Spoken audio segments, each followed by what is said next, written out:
them will result in snow. Mainly on Wednesday evening, it's parts of Wales, especially over higher parts, as well as the Midlands, where we're likely to see those spells of snow bring perhaps some disruption, 5, possibly 10 centimetres in places. That peters out by the end of the night and it stays dry with clear spells for Scotland, Northern Ireland, Northern England, with temperatures well below freezing in places. A few snow flurries for the north of Scotland, otherwise mostly fine as we go into Thursday. Showers of rain in the far south of England and South Wales, with temperatures here above freezing as we begin the day. Gusty wind, though, continuing. In between, for Northern Ireland, North Wales, the North Midlands and Northern England, here we're going to see an increasingly wintry scene during Thursday.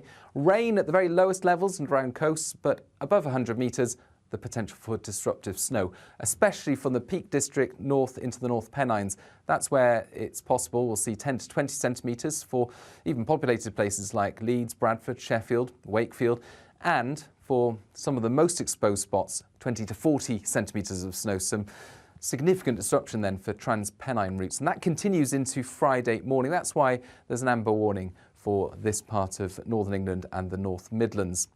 Otherwise, on Friday, we'll see those spells of snow tend to drift further south, perhaps returning some snowfall to mid-Wales, the Midlands and East Anglia for a time on Friday morning. Eventually, it peters out. Drier conditions return from the north and the northwest with some sunshine, but it stays cold, and it will be cold as we start off Saturday fairly widely. Another band of rain moves in with some snow again over northern hills.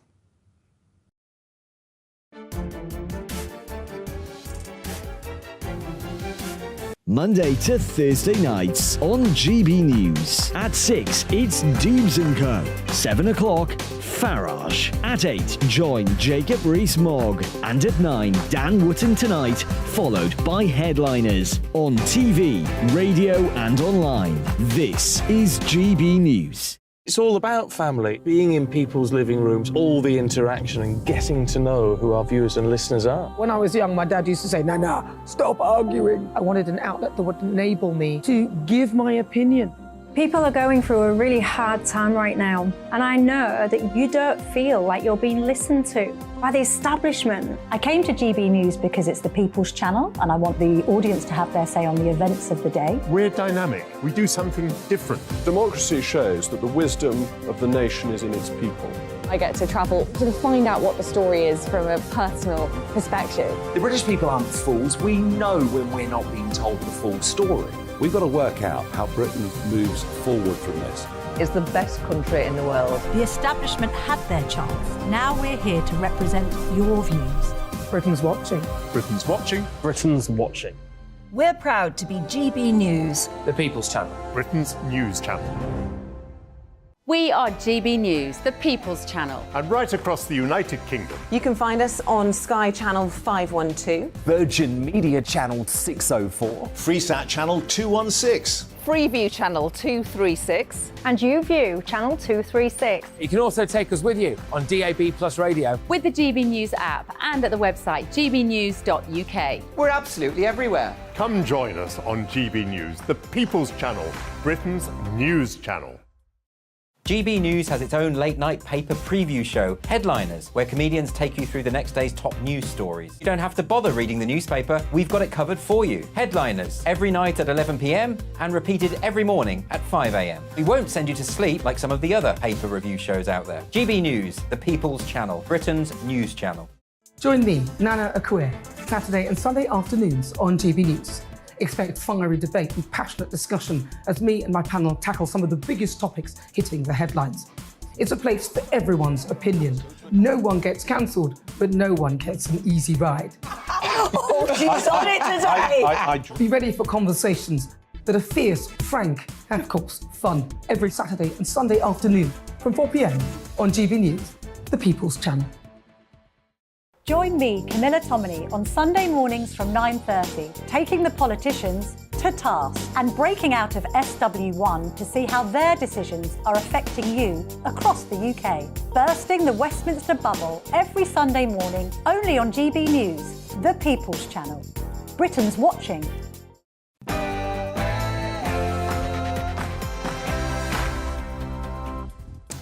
No spin, no bias, no censorship. This is Dan Wootton Tonight with me, Patrick Christie's.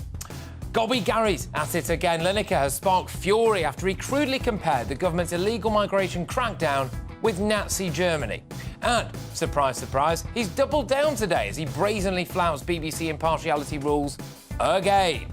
I will unleash on Lineker in my digest next. Then I'll get the view of my superstar panel. I'm very pleased tonight to be joined by Emma Sale, Adam Brooks and Nigel Nelson. Well done with the waving game, people. Strong that. Strong this week. Strong. OK, then former Education Secretary Andrea Jenkins explains why she wants the millionaire virtue-signalling hypocrite to be sacked and the BBC defunded altogether. That unmissable interview is coming up very, very soon. After shameless perma-victim Ngozi Fulani blasts the palace's second apology, despite already accepting the first one last year. Who are they apologising to? If you're sorry, tell me you're sorry. If you're not, it speaks for itself. Should the royal family have apologised to her again? Albie Amonkona and Petronella Wyatt go head-to-head with anti-racism activists Wayman Bennett and Iman Ayton in the clash. That's coming shortly.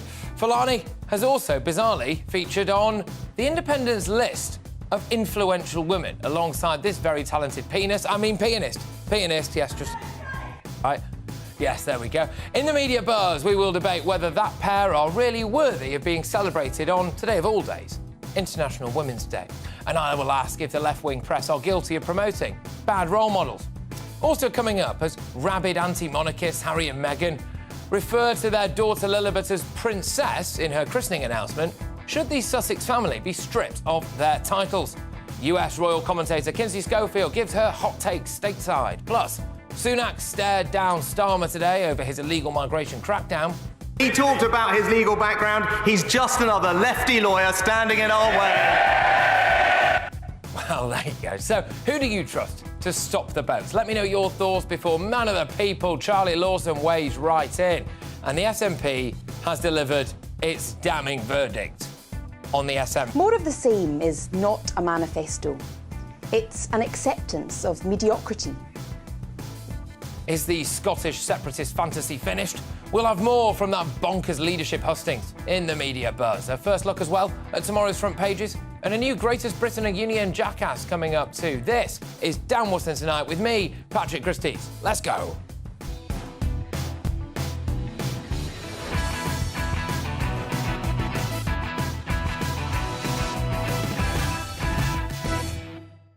Well, my digest is coming up shortly, but first, it's the news with the wonderful Polly Middlehurst.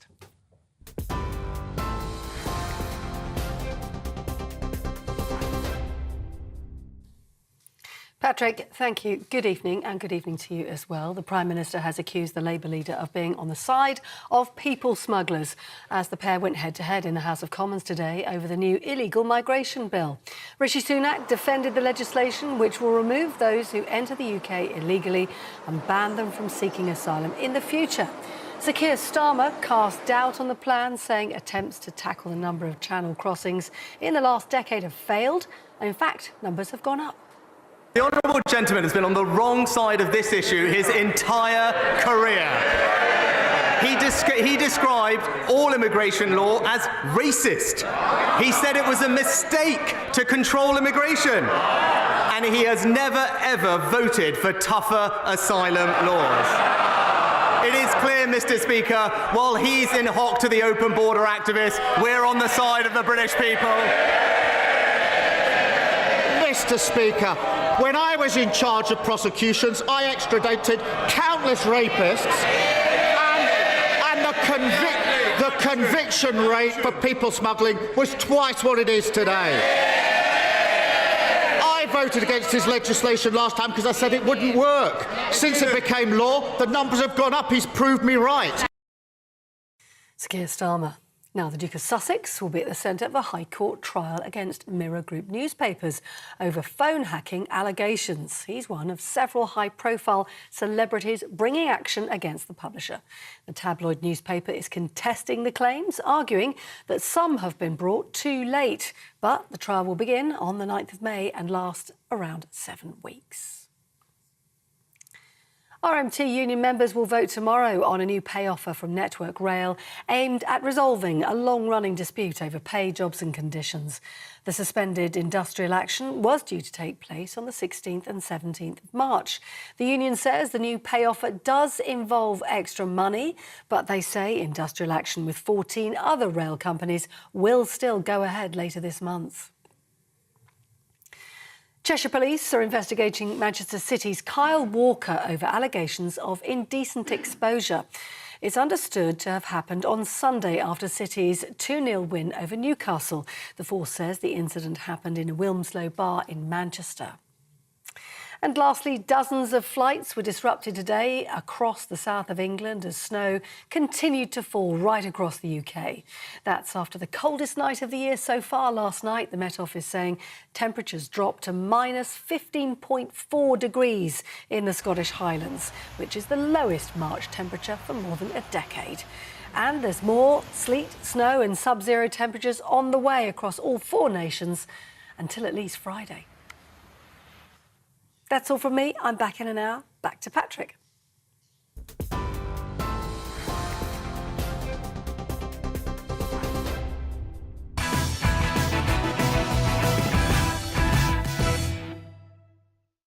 Hey, good evening, everybody. Right, so how can the BBC claim to be impartial if it doesn't sack Gary Lineker? Lineker basically called the Tories Nazis. Now, I think anyone with eyes can see that this breaks BBC impartiality guidelines and should probably lead to an instant dismissal. But Lineker claims that he's not an employee and is therefore not bound by those guidelines. Unfortunately for him, HMRC take a slightly different view. They think that Gary is an employee and want him to pay nearly £5 million in taxes that they say he owes. For that amount of money, Lineker could fund the nation's migrant hotels for nearly one whole day. Reading between the lines, I think Gary probably feels that people who want to stop illegal channel crossings are racist. And I, of course, have a lot of sympathy for Gary on this because, as we all know, he has suffered from horrific racist abuse himself. I think I would have been bullied at school.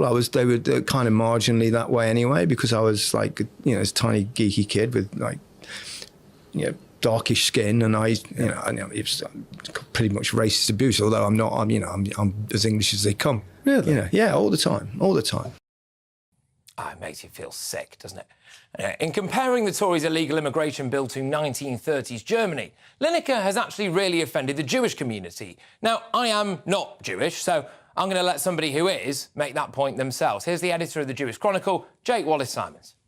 Take the worst sort of modern genocide in Western Europe as a political tool to make an anti-immigration argument, a pro-immigration argument, is grossly crass and grossly offensive and just morally wrong. Gary Lineker does owe the Jewish community an apology, and anybody else who was affected by Nazi violence an apology, and frankly, the British public an apology. Now, Hitler mercilessly slaughtered millions of innocent men, women and children. Babies were gassed to death in their mother's arms. Every single day, the British taxpayer pays at least £7 million to house channel migrants in hotels. Local councils are building new homes for these people instead of homeless Brits. And even under the proposed new laws, children would be allowed to stay. And we would continue to take a fixed number of refugees, as well, of course, as a huge amount of legal immigrants. And the irony for Gary Lineker is that since Brexit, big racist Britain is actually welcoming more people from Africa and the subcontinent than before. These people are not typically the most Aryan, and that's hardly something I think Adolf Hitler would have approved of in 1930s Germany. Gary Lineker has taken refugees into his own home, and he deserves massive credit for that, genuinely, because in that sense he is putting his money where his mouth is. But he does live in a fabulous mansion, and the people he took in were thoroughly vetted, and this is a big difference between Gary and the people of, say, Linton-on-Ouse, who were about to have hundreds of people dropped into their sleepy little village. And there is a world of difference between Gary having a thoroughly checked refugee in one of his many spare bedrooms and people being worried about living next door to a man who was deported because he raped a 12-year-old and is now in the Calais jungle trying to get back into Britain. It does not make you a Nazi if you want to stop that from happening. And the problem for me with Gary Lineker is that he picks and chooses his morals, in my view. He's already been reprimanded by the BBC for breaking their guidelines by highlighting the fact that the Tories have Russian donors. He took a very strong moral stance on that, despite the fact that it is, of course, this Tory government that's trying to stop Putin invading Ukraine. So, how can he sit behind a keyboard and basically call the government Nazis when just a few months ago he was shilling for a World Cup tournament staged by a murderous, despotic, fundamentalist Muslim regime, earning a reported £1.6 million, whilst presenting a show from a stadium that slaves quite possibly died whilst building? It doesn't matter whether or not he said the odd thing about Qatar's human rights record. He did help to sportswash a country that is a human rights cesspit. And it seems to me that Gary Lineker's moral compass can be bought. For enough money, it appears that Gary is happy to maybe look the other way. And when you look at all of that, all of what I've just said in the round, I think it is reasonable for me to conclude that maybe, just maybe, Gary Lineker is full of There we go. Well, there we go. Right, but to respond now for my superstar panel is author and feminist. It is...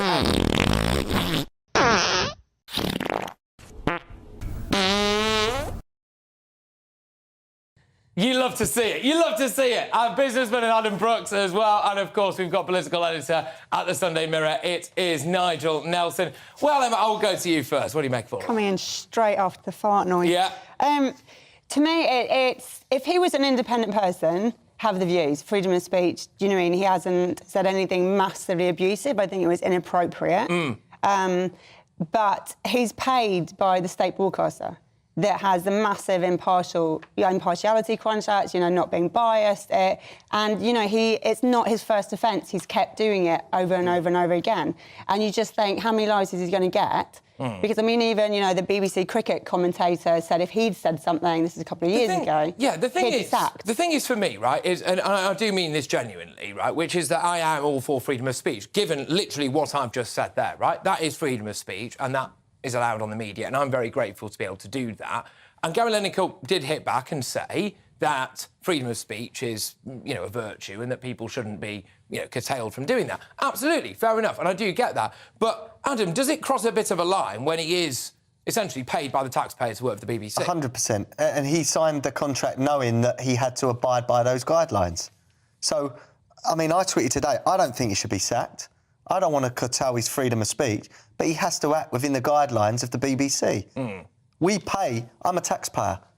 I help fund his wages. He has to toe the line a certain way. I mean, I could say a lot of things about Gary Lineker. I think he's probably the biggest hypocrite in social media land. Why? Because, I mean, why? I mean, look, he was a hero of mine as an 11-year-old boy.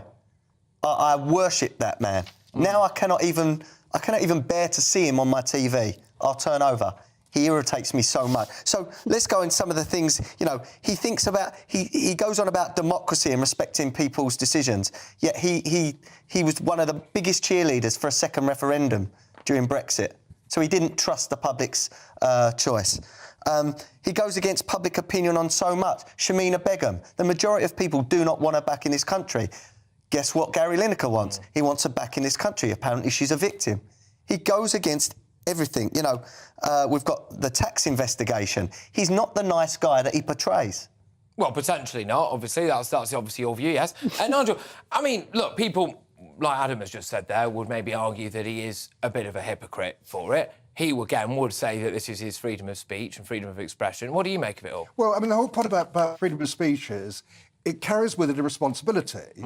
So if Gary Lineker wants unfettered freedom of speech, then he must throw off the fetters of the BBC, stop being... Because the thing is, he could. Sorry to interrupt straight away, but he could. He's a very wealthy man, and he would earn a shed load of money elsewhere. And then he can say what he likes. But while he is the face of BBC Sport, he can't. The whole point about that tweet was... I mean, the first bit that he was talking about, that it's a cruel policy aimed at vulnerable people, I agree with it. The idea that you compare the kind of language that is being used in Parliament to Nazi Germany... I mean, it's just ridiculous. So that's the part that's outraged people. And if he wants the freedom to say that, he shouldn't be doing the job he's doing. Do you think he should apologise to the Jewish community? I think he should, because It's insensitive. It's, yes, you know, it could be picked apart, and I've seen it picked apart today, that actually a lot of the language might be language that was used, but that's irrelevant. What happened then affects so many people and has caused so much trauma to so many communities. You just don't say it. So, yeah. It demeans the word, you know, the meaning of the word Nazi. Like, you know, I've been called a racist, a Nazi on Twitter today by his so-called followers or these, you know, be kind type of people. It belittles those words. I deplore racism. I wouldn't want to be in a room with a Nazi. No. You know, I don't want to be called it. I think this is an important point that potentially has been lost a bit, and I did speak earlier on to the editor of the Jewish Chronicle, who was very strong on this. And I do think, Nigel, that word Nazi, now Gary Lineker obviously didn't say that, 1930s Germany, we all know what's going on in 1930s Germany, right? So he might as well have just said it, really. That, I think, really demeans and devalues and dilutes exactly what was going on there. And that actually, frankly, is pretty disgusting. It's factually wrong, and I think it's morally wrong as well. No, you're absolutely right. Factually wrong. Yeah. I mean, the kind of things there, 1930s Germany was a preparation for the worst genocide that the world has ever known. Yeah. This is not in that kind of league, and that is why he is so wrong to say it. But you layer on that the fact he's the BBC, and that just makes it worse. He doesn't seem to be self-aware enough to realise he has a responsibility. 8 million followers on Twitter, a huge following from his programmes on BBC. Therefore, he must think about what he says much more carefully. He plays to his Twitter following at the end of the day. But let's not... He's got involved in this migrant crisis before, and he embarrassed himself when he kept going on about the child migrants, and it turned out they was 25-year-olds, you know, going to school with 13-year-olds. You know, he's got to stay out of certain topics. Do you think, and it's not just Gary Lineker who does this, and some would say there is a reason why he's got 8.6 million Twitter followers, because clearly some people like him, and that's fair enough, don't get me wrong. But do you think that some people who are like Gary Lineker, so fabulously wealthy, well done, you know, all for wealth creation, I'd love to have the kind of money that Gary Lineker has, I'm sure we all would, but do live in essentially gated communities, OK? And it is all very well and good taking people into your own home. He deserves... For 2 weeks. Yeah, all right. He deserves an amount of respect. He did a double... No, he doesn't. Because, look, if I had I'm not trying to go soft. If I had 8 bedrooms... He would be an absolute hypocrite. Patrick, if I had 8 bedrooms and you offered me a vetted migrant and I was going to have a double-page Sun newspaper spread on me, I'd probably think, you know what, that's a lot of virtue points. Now, this is exactly what I'm saying. Exactly that, right? Which is that... Because he's got so many bedrooms and this person was completely vetted, there is a world of difference between that, Emma, and the kind of person that might be rocking up at a hotel near you or harassing a 15-year-old schoolgirl in Liverpool. Well, that's the thing. It's like there's thousands going into hotels with absolutely no control. And just walking around the streets and villages, and you think, well, and you wonder why people's backs are up. He's got multiple houses. I'm all for it. You know, I'm absolutely all for, you know, immigration and coming in, and we're never going to stop the boats. We're an island. How are we going to stop the boats? If people have the money, they're going to pay. Well, it's slightly unfortunate that Rishi Sunak stood on a plinth that literally said stop the boats. Yeah, Patrick, not going to happen. Stop most of the boats, but yeah. If I had his sort of money, he's definitely got more than one property. He's probably got multiple properties. Well, if I wanted to do something right, I would say, look, there's 3 or 4 of my properties to the government. House refugees, I don't want no money for it. Just make sure you put it back how it was before, you know, after. Just think about it. You know, actually, in that sense, then, is Gary Lineker even taking a couple of refugees into his home, or however many he's taken? Is he still a bit of a hypocrite, then, for you, Nigel? No, hang on. I think we're going a bit far ourselves here. OK. I'm not doubting the sincerity of what Gary Lineker believes in. You just think it's misplaced, maybe? It's his judgment. Right. It's his judgment I call into question.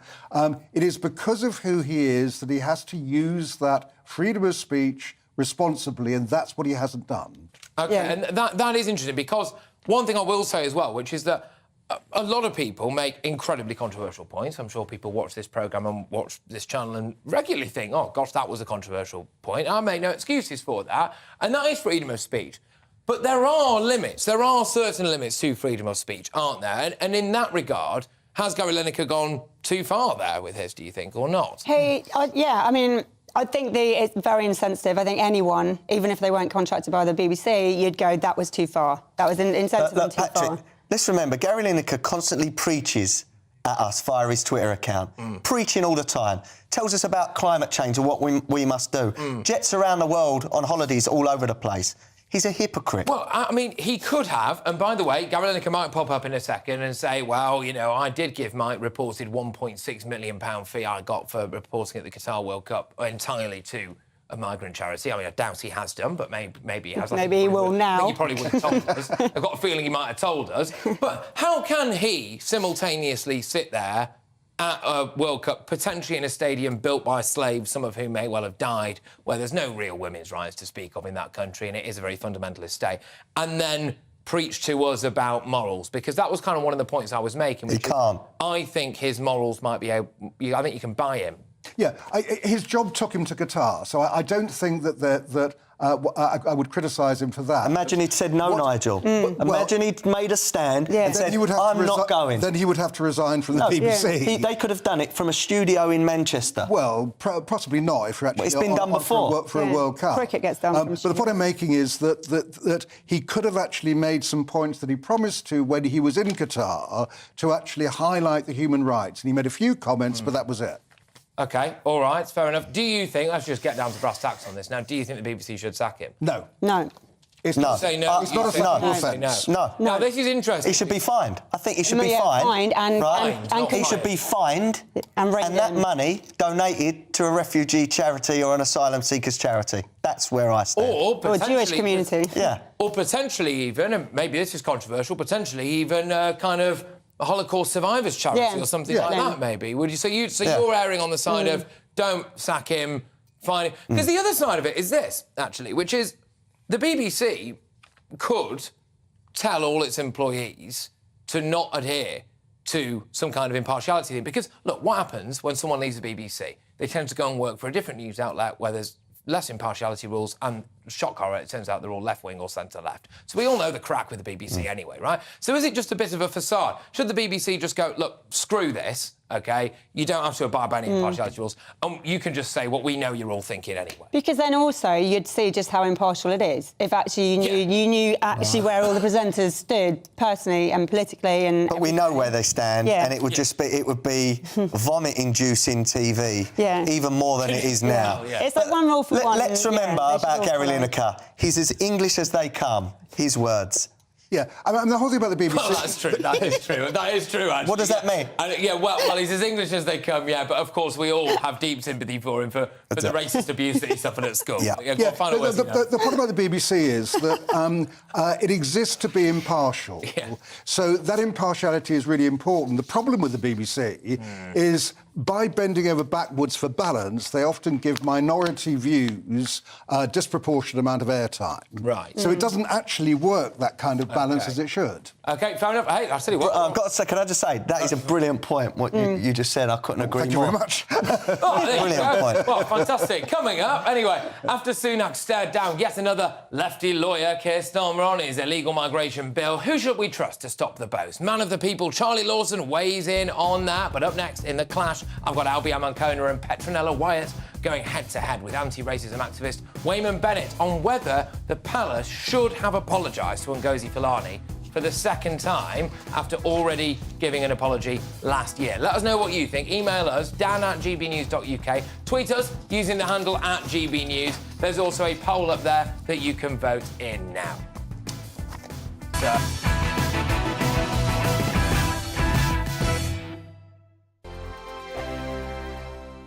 First and foremost, I am a GB News fan, and I was before I was working here. Just love the fact that we're asking the questions that a lot of establishment media won't ask. With a bit of a twist, we not only want to inform you, but we want to keep you entertained. It's worth the drive because you get in and the team's all ready and waiting, they're itching to go, and it's a proper little family. GB News is the People's Channel. It's the audience that makes the programme sing. We're giving our viewers and our listeners a voice. I see the thousands of your letters, tweets, emails, you name it, coming in. Britain is broken. How on earth did we get into this mess? But more importantly, how do we get out of it? The establishment had their chance. Now we're here to represent you. It's time for something different. It's time for GB News. I'm very patriotic. I believe in Britain. Our best days lie ahead. Britain's watching. Britain's watching. Join us here on GB News. The People's Channel. Britain's news channel.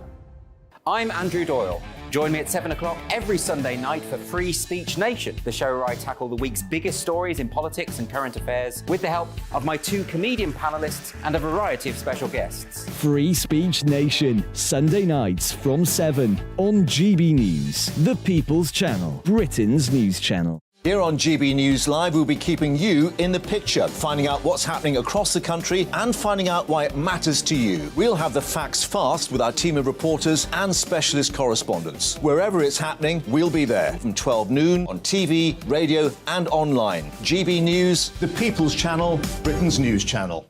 I'm Michael Portillo. Join me on GB News on a Sunday morning for topical discussion, debate, arts and culture, and sometimes even ethical dilemmas. I don't always agree with you, Michael.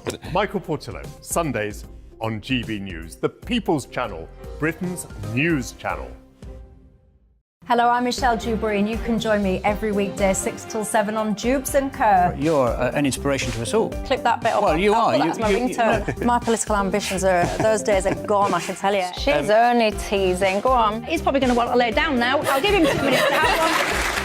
Let's respectfully disagree. That's what we like on Jubes and Kerr. Come and join us. GB News, the People's Channel.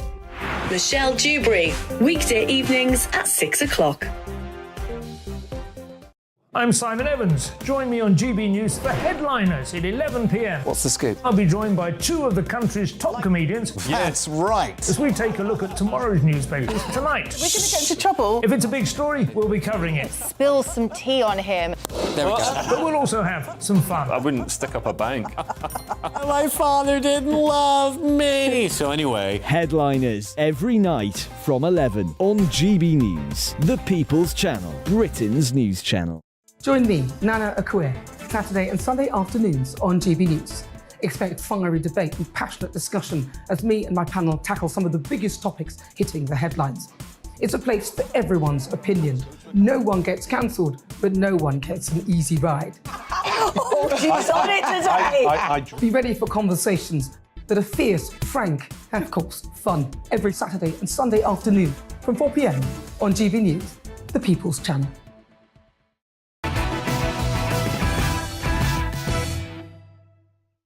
OK, wonderful people, time now for The Clash.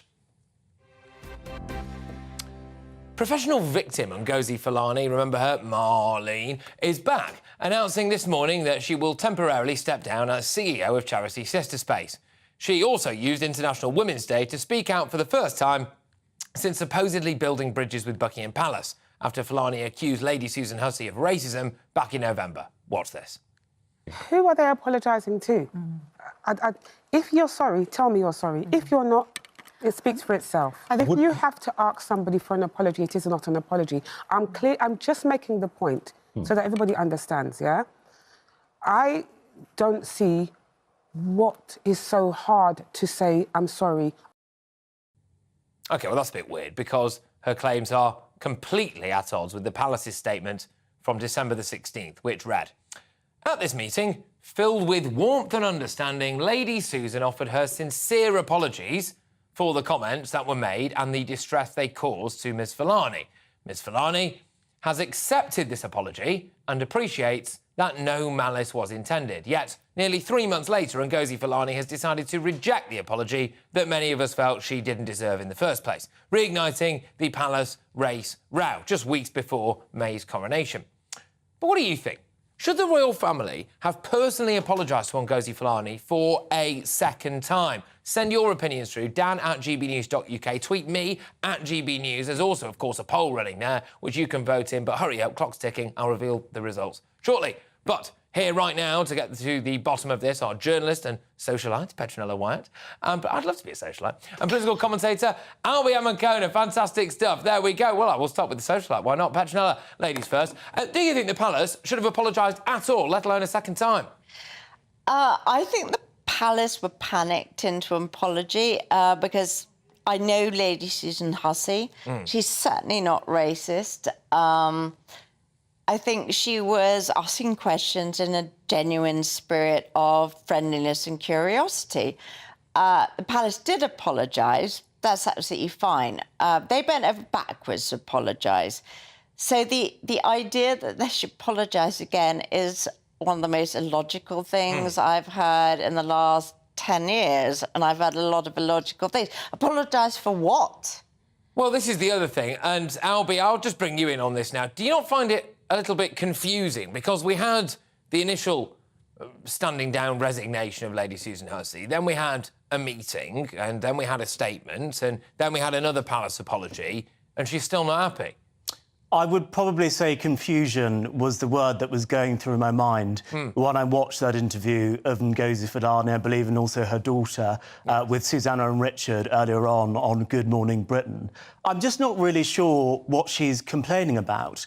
You know, she went through this unfortunate experience at the palace with Lady Susan Hussey. She exposed that experience online. She had lots of people agreeing with her, right from Julia Hartley-Brewer on the right to Nadine Wright on the left. And she had an apology. She had a meeting at the palace. The palace implemented the changes that she wanted them to implement. And now she's carrying on like the palace haven't done anything at all. I actually think the palace have behaved quite well in this situation. And they've got absolutely nothing to apologise for today. Petronella, what do you think she really wants?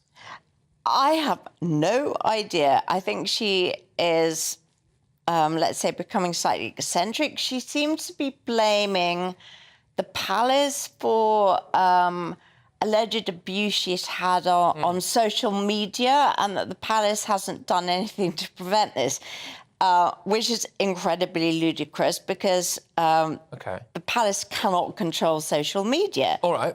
I'm just going to bring in now co-convener of Anti-Racism Day. It's Wayman Bennett. Wayman, thank you very much. Great to have you on the show. I believe we can bring Wayman in. There we go. Good stuff.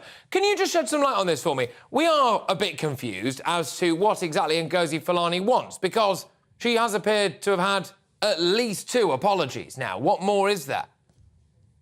Well, to be honest with you, I think that she's been subject to a huge amount of racist abuse.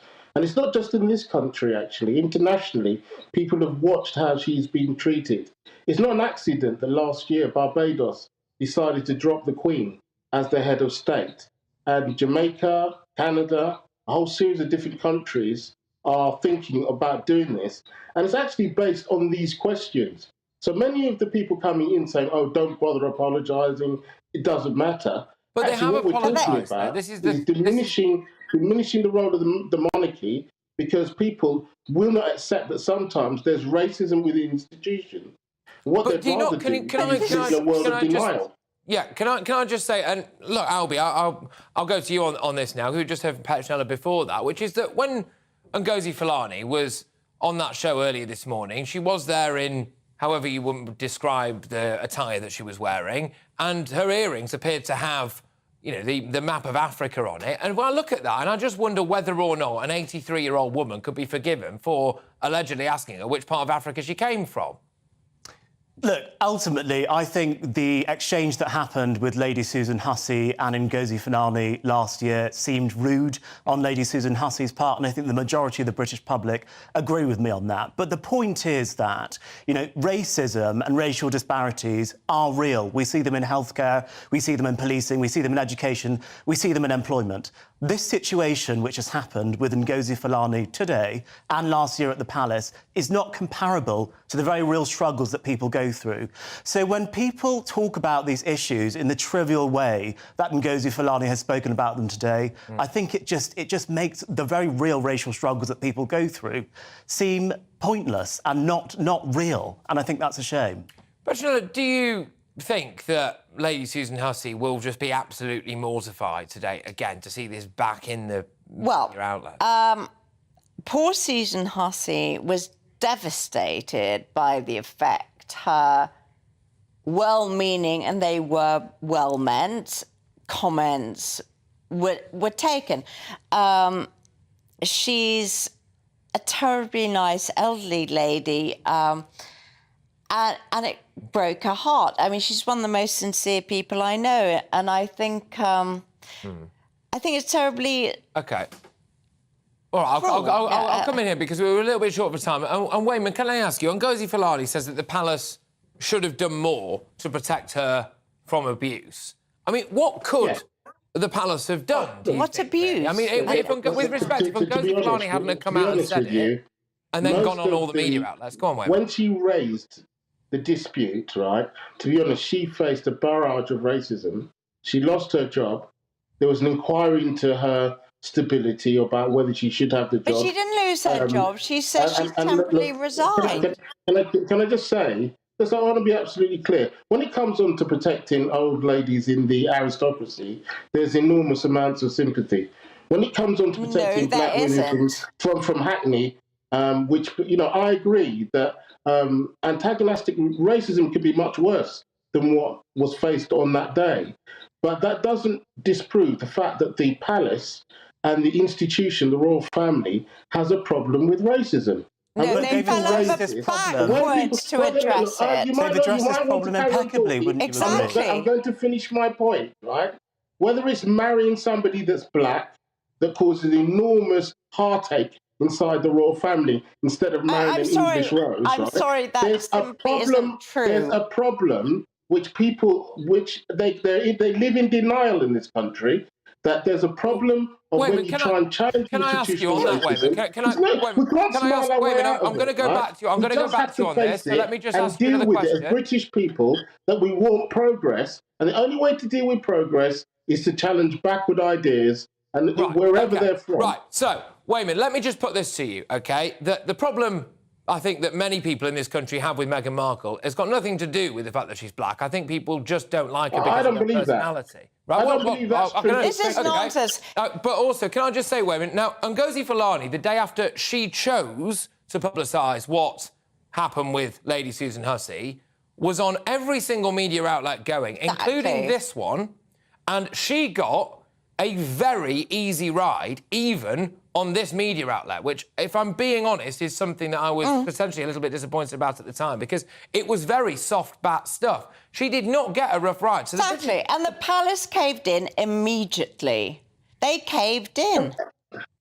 And the palace caved in. So where did all of this nasty element come from? Racist British network. Did you see? There is no racist British network. This is a fantasy. Your own social media responded to that.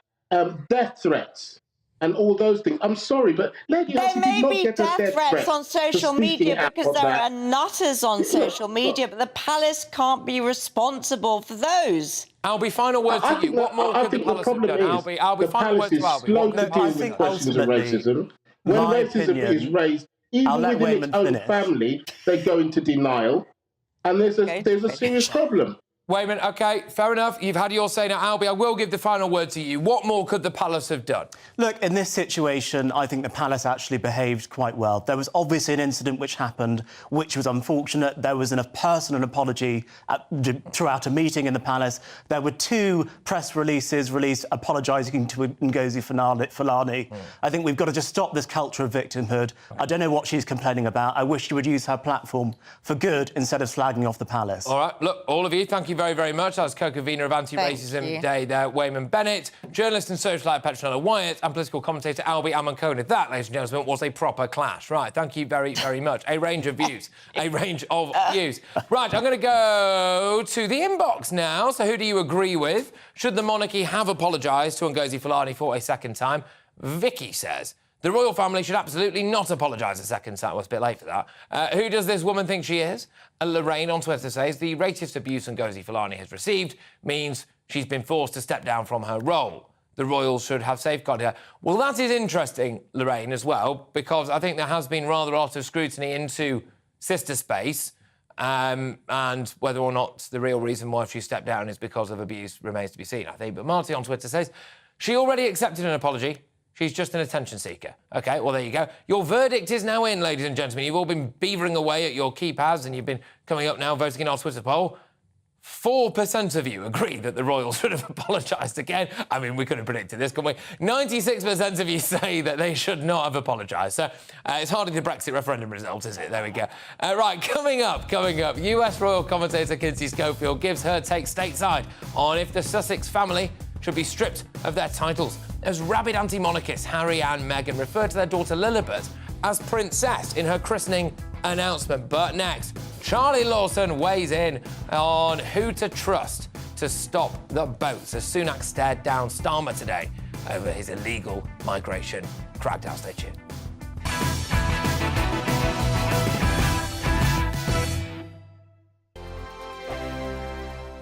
Monday to Thursday nights on GB News. At 6, it's Dubes & Co. 7 o'clock, Farage. At 8, join Jacob Rees-Mogg. And at 9, Dan Wootton Tonight, followed by Headliners. On TV, radio and online. This is GB News. It's all about family, being in people's living rooms, all the interaction and getting to know who our viewers and listeners are. When I was young, my dad used to say, Nana, stop arguing. I wanted an outlet that would enable me to give my opinion. People are going through a really hard time right now, and I know that you don't feel like you're being listened to by the establishment. I came to GB News because it's the People's Channel, and I want the audience to have their say on the events of the day. We're dynamic. We do something different. Democracy shows that the wisdom of the nation is in its people. I get to travel to find out what the story is from a personal perspective. The British people aren't fools. We know when we're not being told the full story. We've got to work out how Britain moves forward from this. It's the best country in the world. The establishment had their chance. Now we're here to represent your views. Britain's watching. Britain's watching. Britain's watching. We're proud to be GB News. The People's Channel. Britain's news channel. Westminster is going around in ever-decreasing circles, followed by the media. Britain is broken. How on earth did we get into this mess? But more importantly, how do we get out of it? Join me at 7 p.m, Mondays to Thursdays on Farage. Here on GB News, we will have open, rational debate. We've got to work out how Britain moves forward from this. Join us here on GB News, the People's Channel. Britain is watching.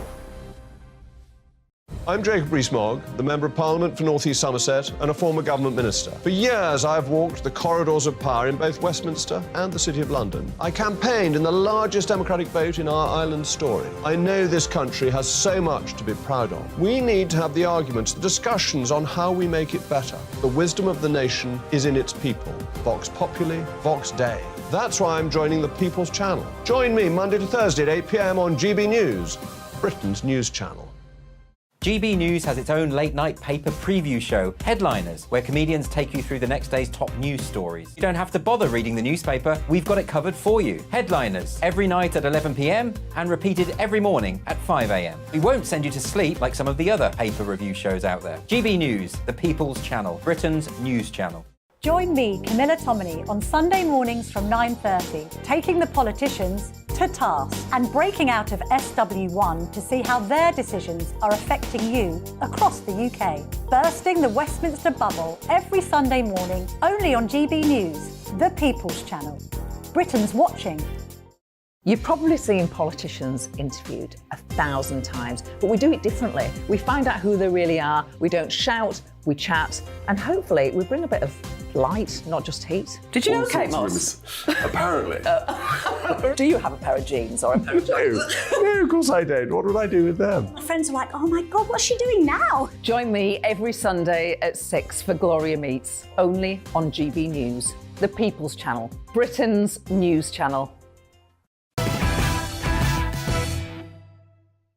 Welcome back. Now, yesterday, the Prime Minister announced his illegal migration bill, and earlier at PMQs, it became a battle of Keir Starmer's no plan versus Rishi Sunak's alleged bad plan. Take a look. He wanted to, in his words, scrap the Rwanda deal. He voted against measures to deport foreign criminals, Mr. Speaker, and he even argued against deportation flights. Well, and we know why, because on this matter, he talked about his legal background. He's just another lefty lawyer standing in our way. This is their 5th Prime Minister, their 6th immigration plan, their 7th Home Secretary, and after all this time, all they offer is the same old gimmicks and empty promises. Wow, well, we've got a catfight in the Commons, wasn't it? But can either of them really be trusted to stop the boats? Joining me now to give his frank verdict is our man of the people. It's the wonderful Charlie Lawson. Charlie, great stuff. OK, so can either of them be trusted to stop the boats? Well, basically, I wouldn't follow the pair of them to Woolworths, to be honest with you. I think Rishi Sunak is terrified of doing anything firm at all because he's scared of being called anything from racist to God knows what. And Starmer, as I say, is about as inspirational as a duck. But listen, these Albanian people who are running this smuggling, but whoever it may be, these are tough guys. They're not pussies, all right? Now, back in the day, the IRA was dragged kicking and screaming to lay down its arms by a dirty war. It's coming out now. Some people like it, some people accept it. But I know what happened because I know people who were involved, and they've told me that the special forces, MI6, MI5, elements of the police special branch got involved, got down and dirty. And the only way you will defeat these people, smugglers, is by getting down and dirty and throwing dirty money around and getting informers and getting people hit. And that's, you might not like it, but it's as simple as that. I mean, I think one of the issues potentially with that... Listen, Paddy, hold your horses. Oh. There are lawyers sitting here like this, waiting and lapping up this crap because they know they are going to make all the money and nothing will happen. Yeah, indeed. Look, as I was about to say, I think there's a massive element of truth in what you're saying now, which is that, it probably would be a lot easier, / definitely would be a lot easier to stop the gangs if, well, the human traffickers didn't exist. And everyone gets that. One of the issues, I think, Charlie, is unfortunately a lot of the human traffickers operate out of the UK. So it's quite difficult to actually go and take a hit out on someone if they're already in your country, I think, is the message that we tend to be getting there. But if you had to trust one person more between Keir Starmer and Rishi Sunak to actually stop the boats, if you had to, who would it be? Oh, God. Well, I suppose the natural territory for an answer to that would have to be that you would automatically assume in the organic sense of the word that the Conservatives would be the party that would put a stop to this. But they're running around like bloody headless chickens at the moment. And as I said, they couldn't lead you to Marks and Spencer's. But I also think we're forgetting another thing. The French are doing absolutely, squared to help this situation. And we just let them get away with it. Don't forget that the French aren't busting their balls to do this because they don't want the refugees or whatever you want to call them, illegal immigrants or whatever. Yeah. They don't want them in France.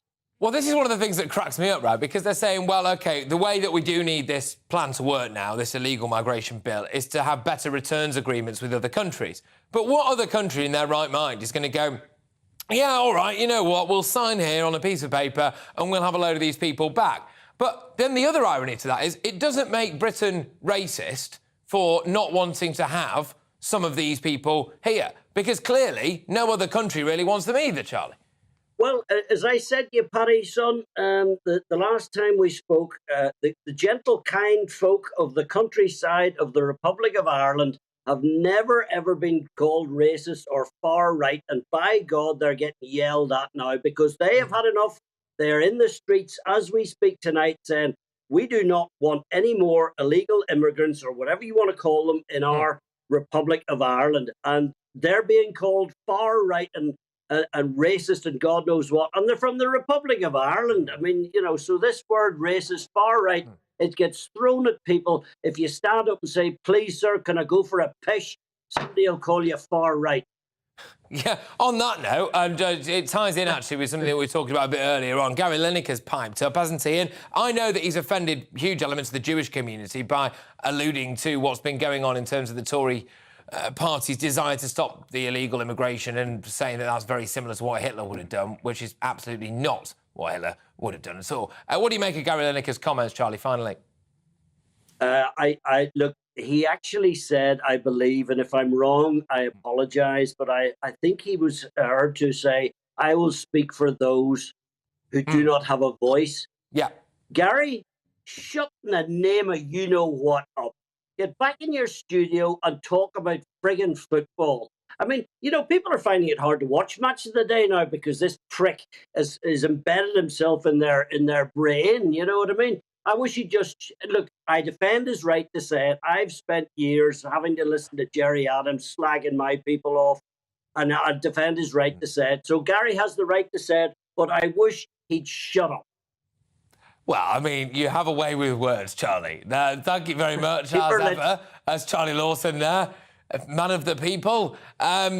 Look, if you were offended by any language there, then sorry, but there we go. Well, we're moving on. Coming up, as an Afghan man who has already been deported for raping a 12-year-old British girl says that the new channel policy won't deter him returning to the UK, is the government's new migrant plan tough enough? That is our big debate, and that is in the media buzz, and that is soon. But first, as rabid anti-monarchists Harry and Meghan referred to their daughter Lilibet as Princess in her christening announcement, should the Sussex family be allowed to still use their titles? US royal commentator Kinsey Schofield gives her hot take stateside, and that, ladies and gentlemen, is next.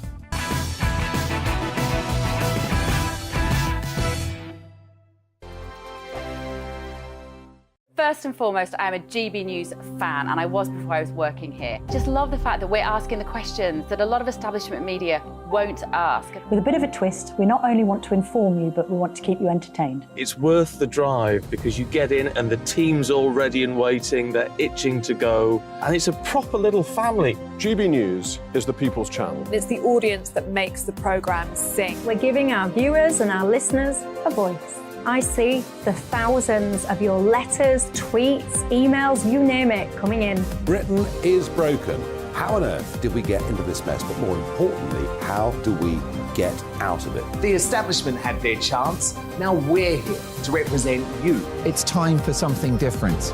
It's time for GB News. I'm very patriotic. I believe in Britain.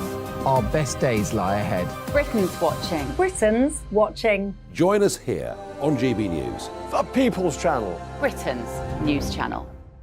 Hi, Andrew Pierce here. Join me every Friday lunchtime for a proper no-nonsense debrief of the week's events. With special guests in the studio and the GB News team on the ground, I'll be getting you up to date with news, some intelligent discussion, and my own sharp take. The weekend starts here with me every Friday lunchtime on GB News, the People's Channel, Britain's news channel.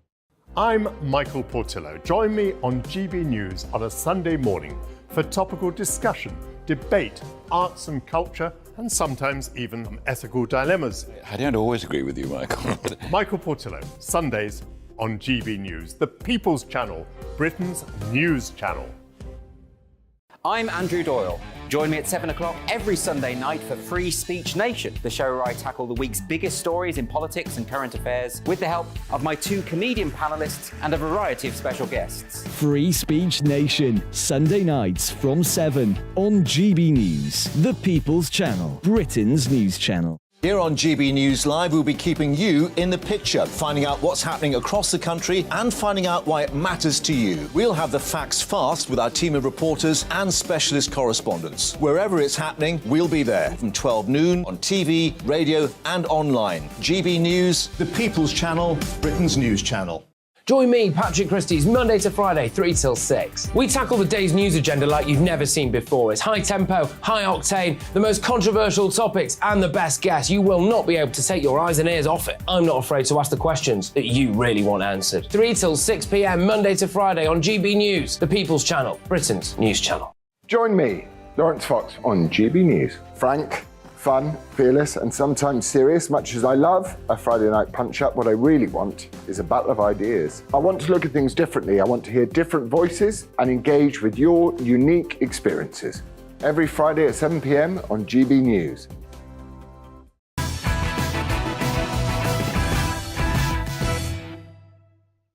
Well, a very good evening, everybody. Now, Kinsey Schofield is tonight's Outsider. Well, earlier today, the Sussexes announced that their daughter, Lilibet, was christened last Friday in an intimate Californian ceremony. But in a bizarre twist for the couple who have made it their life's mission to tear down the monarchy, they've referred to their children as Princess and Prince for the very first time.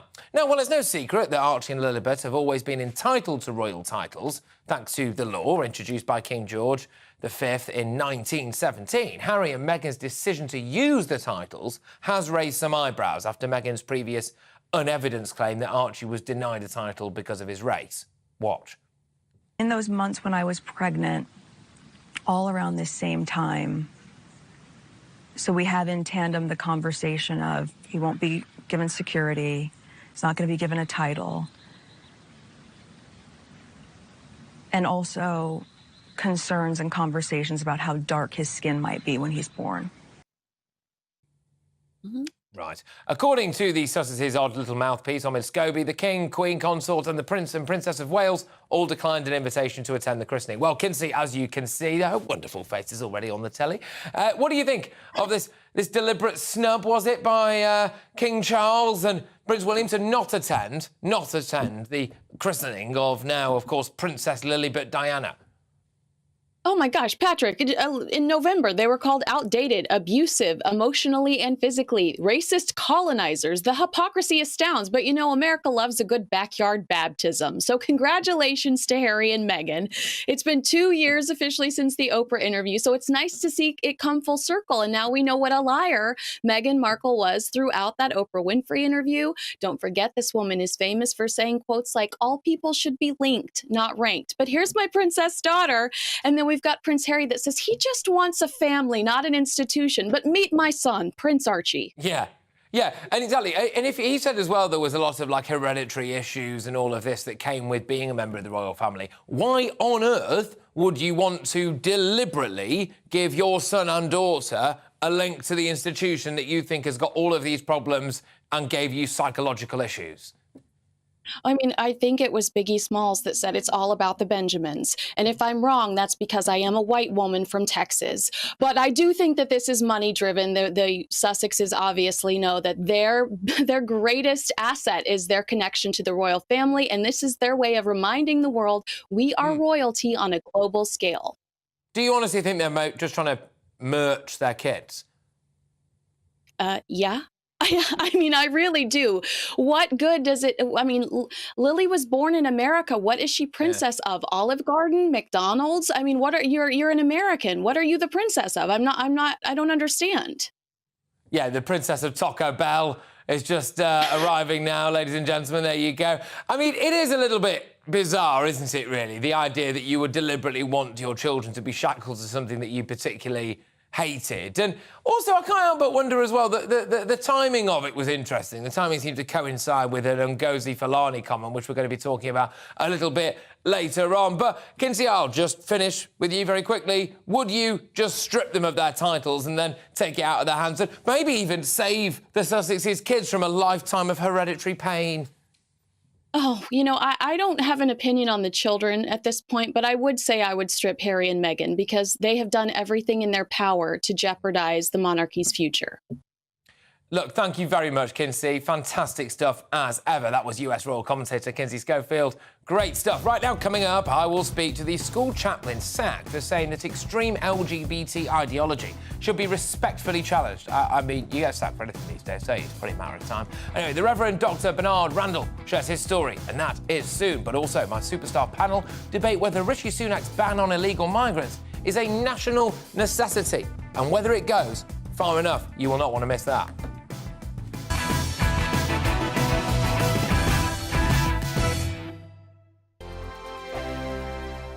You've probably seen politicians interviewed 1,000 times, but we do it differently. We find out who they really are, we don't shout, we chat, and hopefully we bring a bit of light, not just heat. Did you know Kate Moss? Apparently.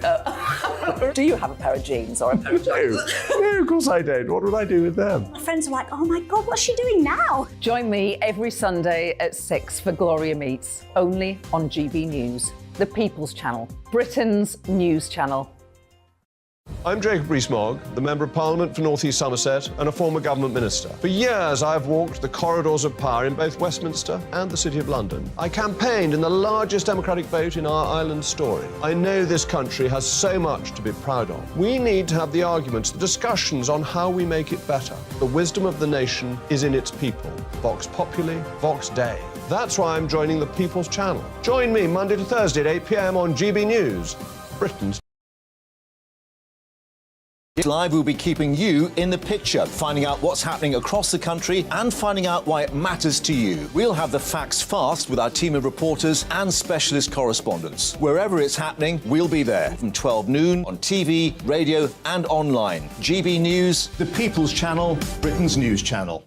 I'm Andrew Doyle. Join me at 7 o'clock every Sunday night for Free Speech Nation, the show where I tackle the week's biggest stories in politics and current affairs with the help of my 2 comedian panellists and a variety of special guests. Free Speech Nation, Sunday nights from 7 on GB News, the People's Channel, Britain's news channel. I'm Michael Portillo. Join me on GB News on a Sunday morning for topical discussion, debate, arts and culture, and sometimes even some ethical dilemmas. I don't always agree with you, Michael. Michael Portillo, Sundays on GB News, the People's Channel, Britain's news channel.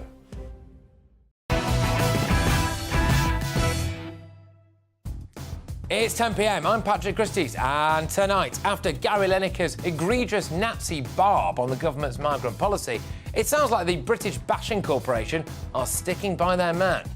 We'll also ask if Match of the Day host Gary Lineker was right to tweet his criticism of the government policy. I think it's split out. But should the BBC's virtue signaller-in-chief face the sack? Standing up for her party and ordinary Brits across the country, Tory MP Andrea Jenkins hits back at Lineker, and that is later this hour. Do not miss that, people. As an Afghan criminal prepares to cross the Channel, despite, get this, being deported after raping a 12-year-old British girl, is Rishi Sunak's ban on illegal migrants a national necessity? And does it go far enough? I'll debate that with Superstar panel next. And tonight I am joined by, it's Emma Sale, it's Anna Brooks, and it's Nigel Nelson. Best wave of the evening goes to Nigel. Well done. OK, we do award them. As is International Women's Day as well. Maybe I should have given that award to Emma. The Independent have revealed their 50 most influential women. But on this list is the royal family's race baiter, Ngozi Fulani, and a trans comedian whose only achievement this year was tinkling on the ivories.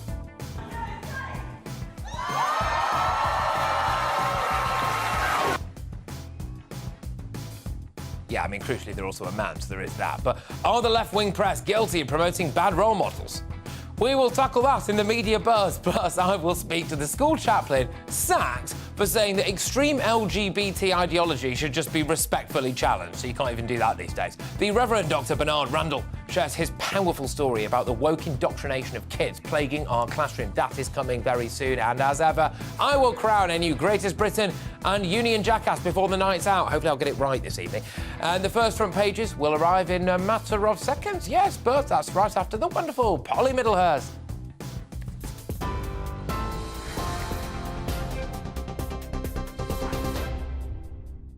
Patrick, thank you, and good evening to you. Our top story on GB News tonight. The Prime Minister has accused the Labour leader of being on the side of the people smugglers as the pair went head-to-head in the House of Commons over the new illegal migration bill. Rishi Sunak defended the legislation which will remove those who enter the UK illegally and ban them from seeking asylum in the future. Sir Keir Starmer, though, cast doubt on the plan, saying attempts to tackle the number of channel crossings in the last decade have failed and numbers have gone up. The honourable gentleman has been on the wrong side of this issue his entire career. He described all immigration law as racist. He said it was a mistake to control immigration. And he has never, ever voted for tougher asylum laws. It is clear, Mr. Speaker, while he's in hock to the open border activists, we're on the side of the British people. Mr. Speaker, when I was in charge of prosecutions, I extradited countless rapists, and the conviction rate for people smuggling was twice what it is today. I voted against his legislation last time because I said it wouldn't work. Since it became law, the numbers have gone up. He's proved me right. Sir Keir Starmer. Well, in other news today, the RMT union will vote tomorrow on a new pay offer from Network Rail aimed at resolving a long-running dispute over pay, jobs and conditions. The suspended industrial action was due to take place on the 16th and 17th of March. The union says the new pay offer involves extra money, but they say industrial action with 14 other rail companies will still go ahead later this month. A Labour MP has said Russian and Belarusian companies are using a legal loophole to continue doing business in the UK while avoiding sanctions put in place to help support Ukraine. Siobhan McDonough says some products are subject to sanctions if they come from Belarus, but not if they come from Russia, prompting Belarusian companies to move goods to Russia, then simply sell them onto the UK legally. Foreign Office Minister David Rutley promised to crack down on sanction evaders in both countries. Cheshire Police are investigating Manchester City's Kyle Walker over allegations of indecent exposure. It's alleged to have happened on Sunday after City's 2-0 win over Newcastle. The force says the incident is believed to have occurred in a Wilmslow bar in Manchester. And lastly, dozens of flights were disrupted today across the south of England as snow continued to fall right across the UK. And that's after the coldest night of the year so far last night. The Met Office saying temperatures dropped to minus 15.4 degrees in the Scottish Highlands, which is the lowest March temperature for more than a decade. And we understand more sleet, snow and sub-zero temperatures on the way for all 4 UK nations until at least Friday. Wrap up warm. That's all from me. I'm back in an hour.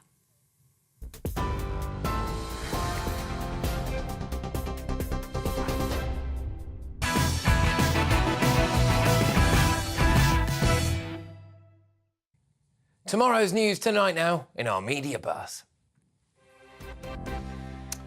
OK, so let's kick off with the very first look at the front pages, hot off the press. Our Little Princess is the headline in the Metro as the Sussex's 21-month-old daughter Lilibet is christened with an official title, becoming the world's newest royal. And the Eye leads on reports that Sunak's small boats bill risks Brexit peace with Europe. Senior politicians on the continent fear the UK is prioritising domestic politics over human rights, while Emmanuel Macron is demanding annual multi-million-pound payments to stop the people crossing the Channel to England. What? Sorry.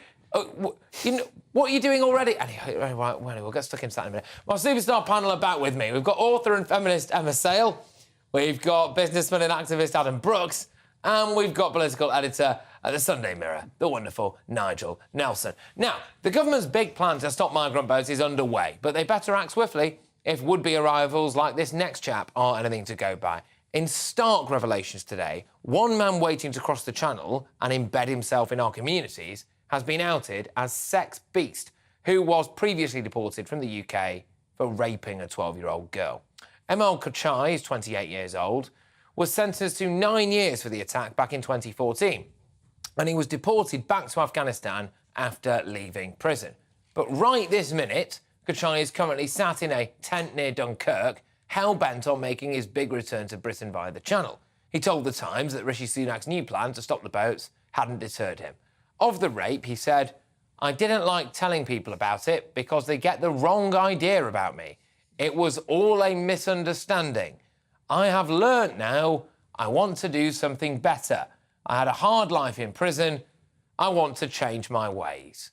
Well, I think we can all agree that's enough about that, isn't it? Meanwhile, deluded lefties like Labour MP Khalid Mahmood are insisting that trying to stop undocumented illegal migrants like this monster is somehow, quote, racist and xenophobic. I mean, good grief. Panel, is the government's new plan going to actually be tough enough to stop rapists like Kochai returning to Britain? And frankly, would Labour put our society at risk of scumbags like him if they were in power? Emma, I will throw it over to you straight away. I mean, this is the kind of geezer who could be coming to a hotel near you. Do you know what? I think, well, I said earlier, we live on an island. We've got beaches, thousands of miles of beaches. You're not going to stop someone in a boat. But if he's trying to come in legally, then absolutely hard no. Well, if the newspapers managed to track him down, Adam, it would indicate that potentially our security service... Absolutely no. But this isn't a one-off. You know, only a few months ago, there was another guy that had spent 4 years or 5 years in a French prison and said he didn't like France because he didn't get anything, so he's coming over to us.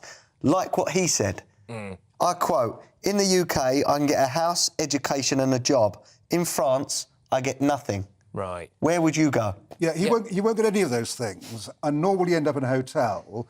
This bloke is what's known as, in the Home Office, as an FNO, a foreign national offender. He was deported. He has no right to be in Britain at all. If he does come over on a boat, he will either end up... pick him up. He could land and leg it. He'd be getting could a land and leg it, cash-in-hand you're absolutely job right. somewhere. Yes, he could disappear. But assuming we actually get hold of him, he faces either being returned to Afghanistan immediately. At the moment, I think there's a suspension on returns to Afghanistan. But what will happen to him? We couldn't possibly send him back to the Taliban, could we? Well, that could be a bit tricky. But what will happen to him is he'll end up stuck in an immigration detention centre or in prison. So he won't be... Either way, the taxpayer's paying for him, is the thing. Yeah, the taxpayer's paying for him, but in a sense, it's a bit of a red herring. I know it's an unfortunate term to use about small boats. I get what you mean. When it comes down to the whole issue of whether or not this policy is right. But, Patrick, this is the whole thing that, why you're seeing protests outside these migrant centres. Communities are scared of who they've got in their midst. We don't know their identity. We don't know their criminal history. We don't know anything about their cultural beliefs that may clash with our laws. We as parents have every right to feel scared and concerned about who is in our communities. And I do not believe what the government is doing is going to stop that. But I will say, I believe under Labour, it will be worse because they are trying to stop any sort of legislation that could help put a stop to this. Well, you see, this is the thing, right? Now, I worry, that potentially the Labour Party could deliberately try to kibosh anything because Rishi Sunak has stood in front of a plinth that says stop the boats. He's put that as one of his big 5 pledges, stop the boats. So as long as Labour at the next general election can say that Rishi Sunak absolutely hasn't stopped the boats, then you could argue that they've won. So why on earth would they be inclined to back anything that helps him stop the boats? I think that's right, Ryan. Committing 100% to something, you're not going to deliver because no one can deliver that stopping the boats at all. I think people will be willing to accept a significant... Yeah, and I think, it's putting a Band-Aid over a big problem that it's the systems that need sorting. I'm all for immigration doing it the right way. I'm not for just this loose system of loads of hotels and people. The thousands they're losing because they're not tracking them, not keeping them detained. That I have a problem with. And are you concerned that some guy like this, who we were talking about earlier on, who is convicted of raping a 12-year-old girl, leaves, comes back? Now, yeah, all right, he's not the norm, OK? But let's just say someone like him does come back and something else happens. My concern would be that there would be full frontal riots about this kind of stuff. And I just think, preventatively, couldn't we just stop that by introducing the kind of thing that Rishi Sunak wants to introduce? Just be more selective about who we allow over here. Yeah, but he's still not going to stop people getting the back end of lorries. It's still not going to stop the inflatables getting through and them going missing. It's... What worries me, and this is that Labour always seem to side with these rapists and these violent criminals and stopping deportations. And we've already had a murder happen because Labour MPs voiced their support to stop this deportation. That worries me. That worries me a lot. Oh, no, final word on this. Just simply that Labour haven't gone far enough with their own policy. But the key thing here is that we've still got to stop people having to claim asylum in this country. That's what we've got to get to grips with. One thing that will help is if we can get returns agreements with other European countries. We lost it because of Brexit. We now have to negotiate with 27 countries. The argument with that was that they weren't working anyway. Well, we were sending people back. I mean, there was a difference. Very few, though. If Rishi Sunak on Friday can get a returns agreement with France, he's done a really good job. No chance. No, I think you're right. Well, no chance. Patrick, why don't we have an immigration officer in every embassy around the world? Someone where, if I want to come to the UK, I've got to go to that embassy and show you my paperwork.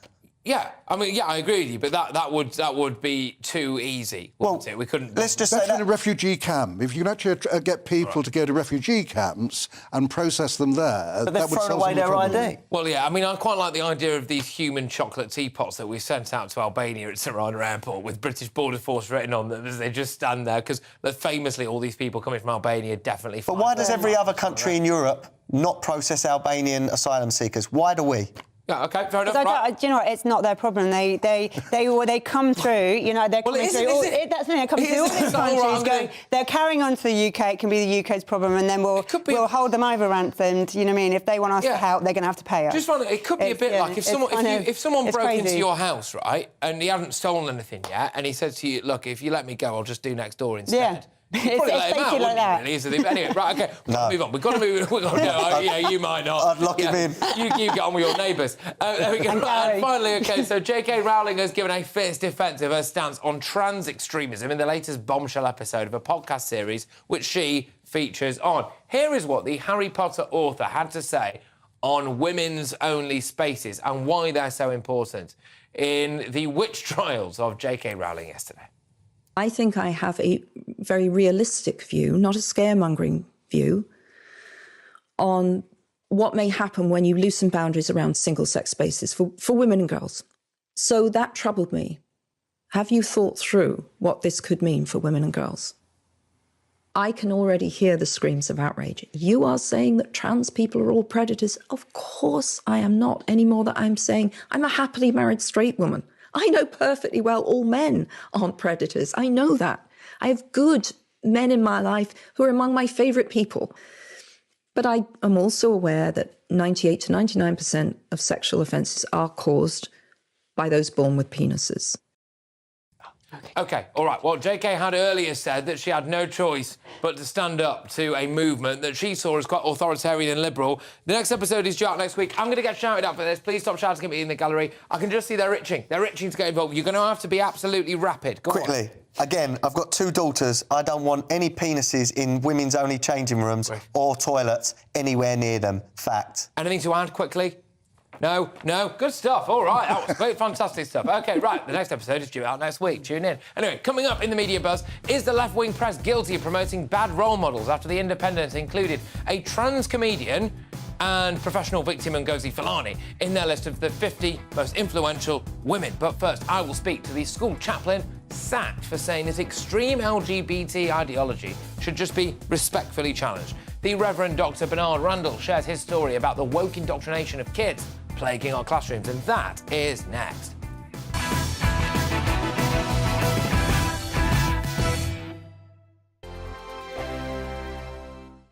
First and foremost, I am a GB News fan, and I was before I was working here. Just love the fact that we're asking the questions that a lot of establishment media won't ask. With a bit of a twist, we not only want to inform you, but we want to keep you entertained. It's worth the drive because you get in and the team's all ready and waiting, they're itching to go, and it's a proper little family. GB News is the People's Channel. It's the audience that makes the programme sing. We're giving our viewers and our listeners a voice. I see the thousands of your letters, tweets, emails, you name it, coming in. Britain is broken.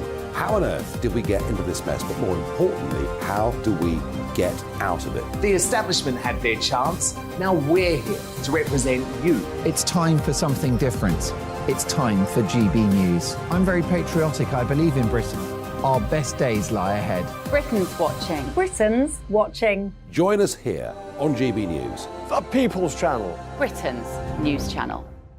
I'm Andrew Doyle. Join me at 7 o'clock every Sunday night for Free Speech Nation, the show where I tackle the week's biggest stories in politics and current affairs with the help of my 2 comedian panellists and a variety of special guests. Free Speech Nation, Sunday nights from 7 on GB News, the People's Channel, Britain's news channel. Here on GB News Live, we'll be keeping you in the picture, finding out what's happening across the country and finding out why it matters to you. We'll have the facts fast with our team of reporters and specialist correspondents. Wherever it's happening, we'll be there from 12 noon on TV, radio and online. GB News, the People's Channel, Britain's news channel. I'm Michael Portillo. Join me on GB News on a Sunday morning for topical discussion, debate, arts and culture, and sometimes even ethical dilemmas. I don't always agree with you, Michael. Michael Portillo, Sundays on GB News, the People's Channel, Britain's news channel. Hello, I'm Michelle Dewberry, and you can join me every weekday 6 till 7 on Jubes and Kerr. You're an inspiration to us all. Clip that bit up. Well, you are. That's my ringtone. My political ambitions those days are gone, I can tell you. She's only teasing. Go on. He's probably going to want to lay down now. I'll give him 2 minutes to have one. Let's respectfully disagree. That's what we like on Jubes and Kerr. Come and join us. GB News, the People's Channel. Michelle Dewberry, weekday evenings at 6 o'clock. I'm Simon Evans. Join me on GB News for Headliners at 11 p.m. What's the scoop? I'll be joined by two of the country's top comedians. That's right. As we take a look at tomorrow's newspapers tonight. We're going to get into trouble. If it's a big story, we'll be covering it. Spill some tea on him. There we go. But we'll also have some fun. I wouldn't stick up a bank. My father didn't love me. So anyway. Headliners every night from 11 on GB News, the People's Channel, Britain's news channel. Join me, Nana Akue, Saturday and Sunday afternoons on GB News. Expect fiery debate and passionate discussion as me and my panel tackle some of the biggest topics hitting the headlines. It's a place for everyone's opinion. No one gets cancelled, but no one gets an easy ride. Oh, she's on it today! Be ready for conversations that are fierce, frank, and of course, fun. Every Saturday and Sunday afternoon from 4 p.m. on GB News, the People's Channel.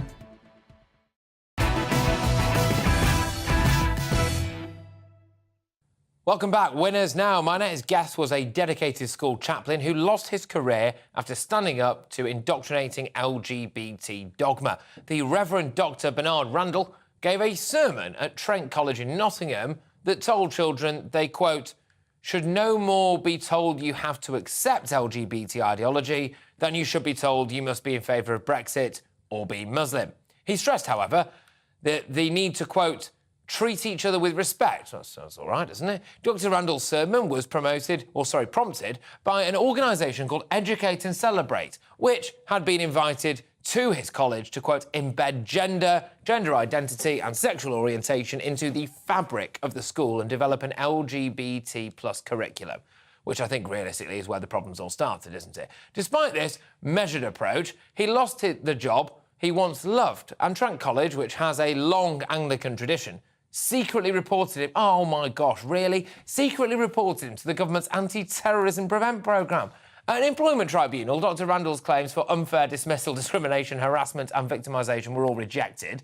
A judge concluded he had an extreme reaction to what was going on. Well, I tell you what, I am delighted to say that he joins me now. Dr. Randall, I'm going to clap you in, actually. Good lad. Dr. Randall, fellow worshipper Isabel Vaughan Spruce was also recently rearrested for silently praying outside an abortion clinic. Look, are our rights to freedom of speech, or in this case, thought, being eroded? It certainly looks that way. It certainly looks as if we have, well, you put School of Woke on your caption. I think the sort of woke agenda doesn't like any kind of resistance. It doesn't like anybody to think differently. And so over the course of the last few years in particular, but going back even decades, they've insidiously sort of worked their way in a way that it makes people feel, well, there's nothing much to see here because it's just crept in so quietly. But then when we stand up and say, well, actually, I think differently to the sort of woke thing, then all of a sudden, well, I was sacked. It was gross misconduct just to suggest, right, in a Church of England school that you might follow Church of England teaching. Yeah, and this is on top of many different layers of lunacy, possibly the absolute core of it, isn't it? Which is that you were a reverend in a Church of England school just talking about the beliefs of the religion that both you and the school are supposed to uphold, and that was gross misconduct. That's right, because I touched on the sacred idea of LGBTQIA+, and you're not allowed to touch this sacred class. Well, that's how it feels. Where, of course, actually, I think people who are same-sex attracted, suffer from gender dysphoria, whatever, are ordinary human beings who should deal with all the ordinary things that human beings deal with, including, in a liberal democracy, free speech, freedom of religion. Yeah, and just to be clear, what was your main issue? Was it that you just wanted to, presumably after a day of, some would argue, child indoctrination into a rainbow-coloured agenda, you decided that you might just pop the opposing view there? Or what really happened? I mean, do you care, for example, if one of your school pupils had come out and just said to you, Reverend, I am gay, or I think I might be trans? I mean, would you have actually really cared about that? Well, of course. Yeah, no, absolutely. If someone is struggling with something in his or her life, whatever it is, and comes to the chaplain, then I try to help that young person work through what it is, what it means, how to deal with it in a way that's right for that young person. And if they say to me, what's the Christian view on this? What's your religious view? Then I'll answer that question. But if they don't ask about the religious view, I'll just treat it as, here's a human being in front of me with ordinary human problems. Can I ask you something about this, right? Because this appears to be happening more and more now, which is that the Christian view on this is, look, you will know much more about this than I do, but I'm being very general here, is, I think, loosely similar to an Orthodox Jewish view on this and a Muslim view on this. I mean, there's a point of similarity, really, between a lot of the world's major religions. Why is it only really Christians who are copying it in terms of having a religious view on this LGBT stuff? I mean, with respect, the activists, or whoever they were allowed to come into your school. I do not think they would have been allowed to go into quite a lot of Islamic schools in the country, would they? I think you're probably right on that. Obviously, I can't speak for those schools, but yes, I think you're right. I think part of the problem is that the sort of the theory behind this activism is very left-wing. It's very Marxist in origin. And Marxism talks in terms of the oppressor and the oppressed.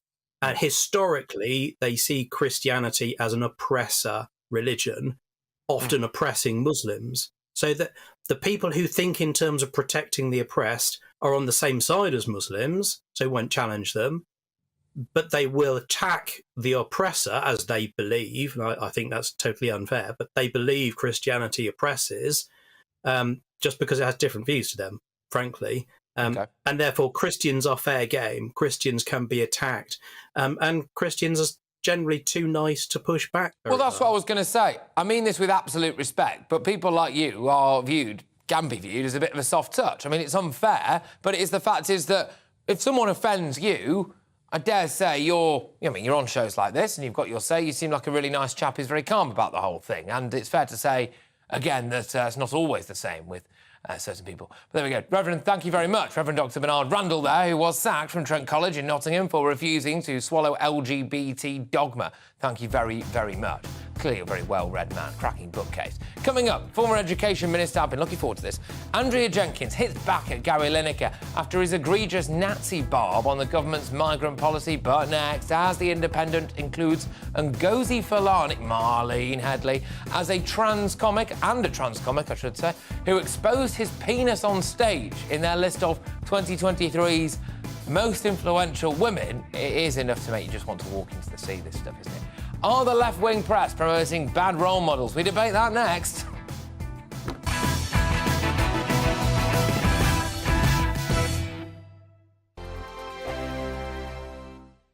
I joined GB News because I was sick and tired of not hearing my views being represented, not just mine, but so many people that I knew and spoke to. I just couldn't get my voice out there. I couldn't say anything. I couldn't do anything. Whatever the narrative was, I kind of had to follow it. GB News is there to provide a voice for those who have been ignored by the establishment media. We think different things, we've got a different style. GB News is here to be optimistic and positive about the future. It's real kind of dynamic and flowing, with the audience very much at the heart of it, like a big family.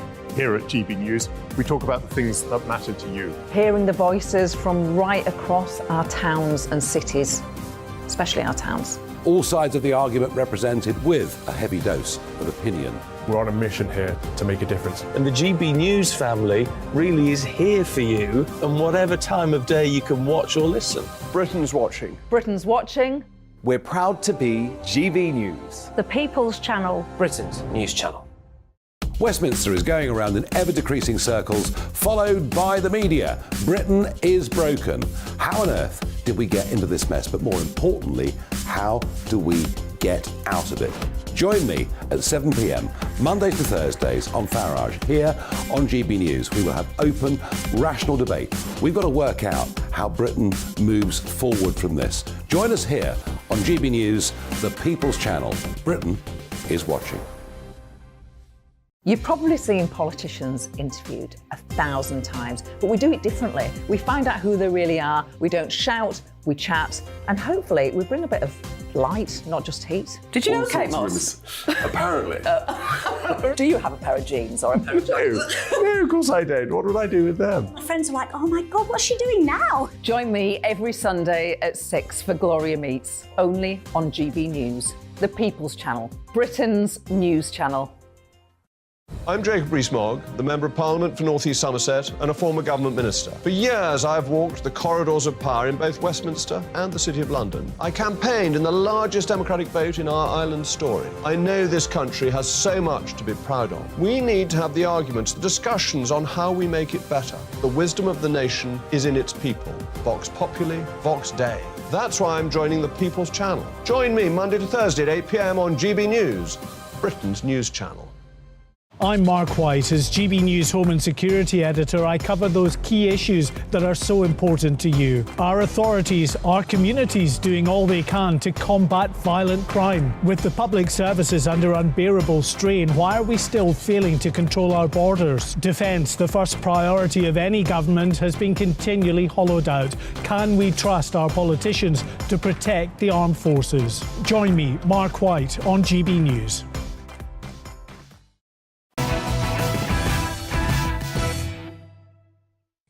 OK, let's return to tomorrow's News Tonight now in our media buzz. More front pages have just been delivered to me. I've got them right in front of me here. We'll bring them onto your screen because The Independent leads with the battle of the small boats. As Suella Braverman admits there could be up to 80,000 crossings this year alone.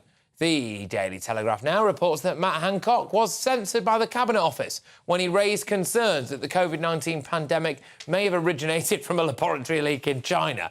Good grief, and that was apparently controversial, was it? More on the media buzz now with tonight's superstar panel, author and feminist. It's Emma Sale. We've got businessman and activist Adam Brooks and political editor at the Sunday Mirror. It's Nigel Nelson. Great stuff. Now, in Scheming Sturgeon's resignation speech, she ironically asked for an end to divisive politics in Scotland, but it seems their own members of her own party, didn't get the memo. And last night was the first televised debate between three SNP leadership contenders, Kate Forbes, Humza Yousaf and Ash Regan, and they tore each other to shreds. But there was a clear winner on the night as Forbes bulldozed supposed frontrunner and Sturgeon's right-hand man, useless Humza Yousaf. Watch this. Oh. Look, we can't watch it. Oh, well, unfortunately. I mean, we can just talk you through it, I suppose, but there we go. Anyway, no wonder the SNP have been trying to make themselves a bit of a secret at their hustings. Is it right, ladies and gentlemen? Right, well, we'll bring you in now, Emma. So, look, I mean, when it comes to the SNP, I mean, they are, it would appear, tearing themselves apart. Do you know what? I don't know. I like Kate. But I don't know, I'm going to be completely honest, I'm not. It's probably more Nigel's bag when it comes to political Well, what do you make of that? I mean, politics. it is obviously quite obvious why I think that they were trying to keep the whole husting secret, weren't they? Yeah, I mean, there's a leadership election going on. They take lumps out of each other whenever a leadership election is happening. Look what happened when Rishi Sunak and Liz Truss were up against each other. That's what they do. I don't think that means that the SNP are no longer the party that they were. And what they will be doing is going for independence. That's what they exist for. Independence is gone. Right. They've messed it up completely, the SNP. Yeah. You know, it couldn't be further away now. And to have someone like Humza Yousaf, possibly the next leader of Scotland, when he was the transport minister without any car insurance. Yeah. Is just a I mean, joke. that is a bad look, isn't it? And I mean, another bad look is when he fell off his little scooter thing. The clip is hilarious. That is absolutely, completely and utterly hilarious, I must say. It was pretty shocking, wasn't it? But, yes, I mean, there's loads to get stuck into. Shall we have a rather quick chat, actually, about what has actually been on some of the front pages today? I mean, obviously, the battle of the small boats in The Independent, isn't it? Home Secretary's own staff tell us stop the boats plan won't work. It's just empty threats. Braverman admits up to 80,000 migrants could make the Channel crossings this year. Macron says, I will charge the UK millions every year to stem the tide of illegal migration. I mean, The Independent's front page there is a pretty bad look, I think, isn't it, for Suella Braverman? Adam. Very bad look. Yeah. I mean, we've had years of this. All we get is, you know, this tough talk, but we never get action. It gets worse. So I can understand Labour and people attacking the Tories because they've failed. Yeah. It's just punchline after punchline, isn't it? And this sounds like an admission that we're going to fail again. Yes. If we're going to end up with double the number of crossings, that means she's failed. And it seems to me we still don't have the detail of what she's actually trying to do. So we don't know if it can work in the first place. And that means annihilation at the next general election. Yeah, it does. Now, look, there is obviously this big story that's been doing the rounds about International Women's Day, which is today. So I think we should all agree, happy International Women's Day. There you go. That's been a long time for me. Yes, and obviously that wasn't in no way patronising. Totally, thoroughly deserved. How do you know I'm not a woman? You've got beard. And also, I saw you in the toilets earlier. Oh, OK. No. But that doesn't mean anything these days, apparently, does it? Because on this list of International Women's Day, the most influential women, there is Ngozi Fulani, who I think is possibly, arguably not really one of the most influential women, and a man. I mean, how does that make you feel as a woman? Do you know what? I'm gonna come out the block and Adam's gonna punch me in the face because I've run a business for 18 years. It's very much at the front of gender and sexuality and all-inclusive. And I just think that it's such a tiny, tiny, tiny percentage of people. It's been spun. It goes back to what you, Nigel, said at the beginning, in that there's been such a big focus on something tiny that has caused such division that, when it comes to gender, it's 1,000 shades of gender. And actually, there's some amazing trans women out there who I think deserve to be on a list. Why is it rammed down our throats, if you pardon the pun?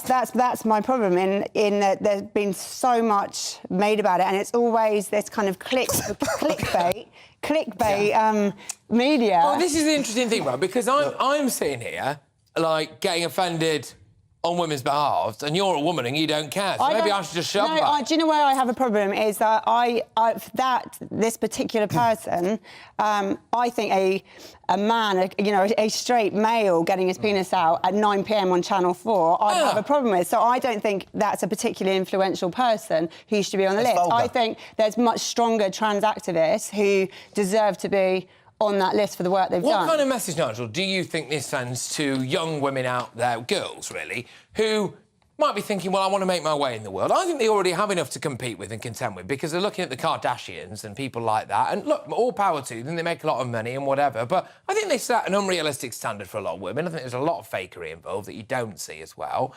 And they think, well, if I want to be one of the most influential women in the UK, in the whole of the UK, I have to potentially grow a penis and then get it out on stage on Channel 4. Well, I mean, or kick off a race storm at the Palace. Jordan Gray here is one of 50. One of 50 people there. So we start with Queen Camilla, not a bad influential woman I'd have suggested. We have people like Nazanin Radcliffe, Zahawi Radcliffe, yes. And so it goes on. We also have people that we don't like very much. There's Meghan Markle, and also someone like Sue Gray, who a lot of Tories don't like. So the whole point about Jordan Gray is she did something. I almost did it. She did something. Yes, there was a bad sort of slip there. Whoa. She did something that was actually hugely influential and provocative. And when it comes down, if I did that in a park, I'd get arrested. Well, that was my point. If you did it now, Patrick, it doesn't matter who's done it. If you did it now, you would be hung, drawn, and quartered. You know. And it's nearly 11 o'clock at night. It's so disgusting. It's 9 p.m. on Channel 4. Can I just say, what a sad indictment of our times that the 13th most celebrated woman got her penis out. Well, actually, I believe we can have a look, for want of a better phrase, at the Jordan Gray package now.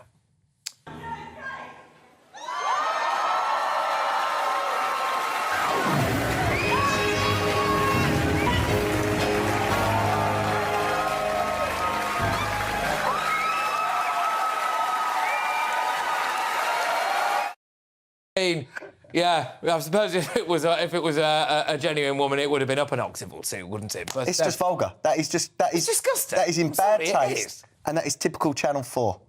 Well, it was a TV show, and it was meant to be an outrageous TV show. It's disgusting. And Ofcom turned around and said, "Look, there've been a whole load of complaints about this, but we don't find anything wrong with it." I don't, and as I said, I have no issue. I have an issue with her being on the list. Him being on the list. But I don't have any issue with trans women being on the list because there's some amazing trans women out there who actually have done a lot of work. Can a woman have a penis? Can a woman? Yeah, they can identify as a woman, and their gender's very different. No, but then here we go. But then this is yeah. fascinating, right? Because this is the thing. So, look, my personal view is pretty clear, which is that no, right? But then I wonder whether or not I have the right to say that, because am I getting offended on women's behalves? But then I also wonder if I had a daughter, how would I... all the women I know are offended by that. Well, lots that I know aren't, because it's not, unless it's really thrust in your face and you're told that you're wrong and you have to keep quiet. And it's, you know, to me, I'm very much the future's human. Identify. Sex and gender are very different. Is it okay that someone like Eddie Izzard, who is a man, born a man, wakes up in boy mode sometimes, or fancies being girl mode, can walk into a toilet and get his penis out in front of, a changing room, say at the David Lloyd? You know, is that okay? It's the thing with... Is that okay that women will see that penis? The thing is, it's clickbait of how often does this actually happen. Okay. It's such a tiny... I don't know. It's a different debate. We're talking about safe spaces there. Safe spaces for women. That's a different debate. The J.K. Rowling line, which is fine. But Jane isn't a woman. You don't send a rapist to a woman's prison. Preferably not. So why does Jaden win an award for being a woman with a penis if, he can go into a women's changing room? OK, all right, OK. Well, it seems like a natural conclusion to bring things to it. It's a minefield of a topic, not that we shy away from that here. Coming up, I will bring you the latest on hapless Hancock as I crown tonight's greatest Britain and Union jackass. Make sure you stay tuned for that. But next, yes, the moment a lot of us have all been waiting for. Tory MP Andrea Jenkins hits back at Gary Lineker after his appalling Nazi jibe about the government's illegal migration bill. Don't you dare move.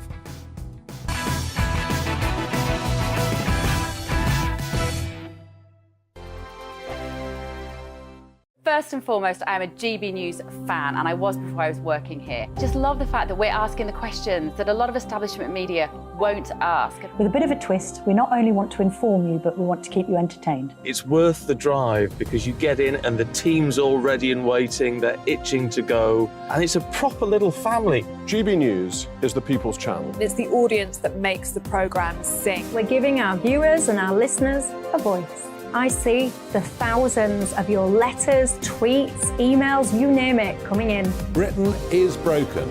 How on earth did we get into this mess? But more importantly, how do we get out of it? The establishment had their chance. Now we're here to represent you. It's time for something different. It's time for GB News. I'm very patriotic. I believe in Britain. Our best days lie ahead. Britain's watching. Britain's watching. Join us here on GB News. The People's Channel. Britain's news channel. Monday to Thursday, 9 p.m. till 11 p.m. Join me, Dan Wootton. I'll bring you the sharpest takes and hottest debates. Do you not believe in prison? I don't believe in prisons. I'm completely stunned. I guarantee you there'll be no spin, no bias, no censorship. I actually was personally quite offended by it. And no reason to go to bed. So I guess they've always been quite woke. That's Dan Wootton tonight on TV, radio and online. Monday to Thursday from 9 p.m. till 11 p.m. on GB News. The People's Channel. Britain's news channel. I'm Simon Evans. Join me on GB News for Headliners at 11 p.m. What's the scoop? I'll be joined by two of the country's top comedians. That's right. As we take a look at tomorrow's newspapers tonight. We're going to get into trouble. If it's a big story, we'll be covering it. Spill some tea on him. There we go. But we'll also have some fun. I wouldn't stick up a bank. My father didn't love me. So anyway. Headliners every night from 11 on GB News, the People's Channel, Britain's news channel. BBC ballate Gary Lineker has taken a proper bashing today after his disgraceful comparison of the government's migrant plans to Nazi Germany. But in a sign that the impartiality problem isn't exclusive to jug ears, his Radio 4 colleagues have been scrambling to downplay and even indirectly echo his incendiary and unashamedly political comments. We'll also ask if Match of the Day host Gary Lineker was right to tweet his criticism of the government policy. I think it's good that he should speak out. He's a very important person. He's well known to people in this country, and he has an influence. So good for him. The Labour peer Lord Dubs is a supporter. Oh, right, well, that's that then, is it? The in-house effort to minimise this story doesn't seem to be working, though, with several prominent MPs now calling for Lineker to be sacked from his £1.35 million a year taxpayer-funded role with the supposedly impartial state broadcaster. I am honoured to say one of those MPs, former Education Minister Andrea Jenkins, joins me now. Andrea, thank you very, very much. Look, should he be sacked? Hi, Patrick. Good to be here. Should he be sacked? So it should be sacked. Oh, most definitely. I mean, look, we've got no choice in whether we pay the licence fee. And so we expect neutrality. And so if it's not going to go to subscription only, which is the way I'd like to see it, and defund the BBC, then they should be neutral. They should sack Lineker. If you support the government's migrant plan now to stop the boats in the Channel, indirectly, Gary Lineker was calling you a Nazi. How does that make you feel? Look, I think most of his followers call his Tory MPs Nazis, don't you? And it's appalling. You know, it's not a word we should just band about. Look how millions of people died. And I think that this time, Gary Lineker's certainly gone too far. And if the BBC doesn't act, then, you know, I think we should defund the BBC. And Patrick, what I suggest to Mr. Lineker, that rather than being a keyboard warrior, why doesn't he get out of the M25? I'll challenge him to come to Morley with me and hear what real people think up north, because it's certainly not his views. Go on then. So you would call on Gary Lineker to take time out of his massive mansion, for example, or whatever he's doing with his time, and to come around door-knocking with you and speak to normal people who do not live in his left-wing, liberal, metropolitan elite bubble? Absolutely, Patrick. I'll take him down Morley High Street. I'll take him around the market. I'll take him in the cafes. We'll do some door knocking. And let's hear what real people think, Gary, not just Twitterati who suck up to you and the BBC levies. I mean, there are calls for him to actually apologise to the Jewish community for diminishing and diluting what Hitler and the Holocaust did to the Jews. Do you think he should apologise to the Jewish community? I certainly think he should. And I think it's also double standards, don't you? I mean, look how if somebody from, the centre-right was to make such a comment, then they wouldn't get away with it. Why are all the left-wingers always get away with what the rest of us would not get away with? No, look, absolutely 100%. Can you imagine if someone who sits next to him on Match of the Day had said just the opposite view? So they'd said, oh, I'd turn the boats back. Well, I very much doubt they'd be on Match of the Day anytime soon. But why do you think the BBC is so scared of Gary Lineker? I mean, they could surely do without him. I think that we've seen that the BBC is really rife with people who are so impartial like him and views like him, so they treat him like a god, and they are his mouthpiece. So I say, look, defund the BBC. Sack him or we'll defund the BBC. That's what I would certainly do. Yeah, I mean, it is fascinating stuff when it comes to that side of things, isn't it, really, as to whether or not the BBC should be defunded. I mean, no one ever really tends to leave the BBC and then go and pursue a career as a centre-right broadcaster, do they? You could put it that way. I mean, no, absolutely. Look, very few. Yeah, elsewhere, Andrea, as well, Prime Minister Rishi Sunak has today announced a review of sex education in schools, and this is important. I'd like to talk to you about this. After a disturbing dossier compiled by Tory MP Miriam Cates uncovered prepubescent kids secretly being asked by adults how they feel, and look, apologies for asking you this, but we might as well have it right. If you can ask kids this, why can't I ask you, I suppose? How they feel about things like oral, anal and rough sex, as well as being taught that there are 100 genders. Andrea, you've obviously been instrumental in securing this review, and you wrote to the PM expressing your deep concerns over the nature of sex education being taught in our schools like this. Can you just give me your views about that? Because, to be honest with you, I'm quite angry about it. I mean, it's even going on in my constituency, Patrick. I mean, I had a parent contact me from one of our local schools, primary schools, and she's now kept her child at home and home educating because she doesn't want him to know about the words at such a young age, the words such as masturbation.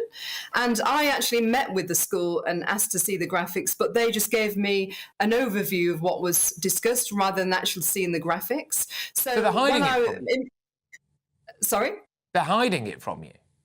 Well, to me, I think we need... So what I immediately did, in my brief stint as an education minister under Boris and under Liz, I was a HE minister, but I spoke to the other fellow ministers at the time in the department, and they was all as shocked as I were.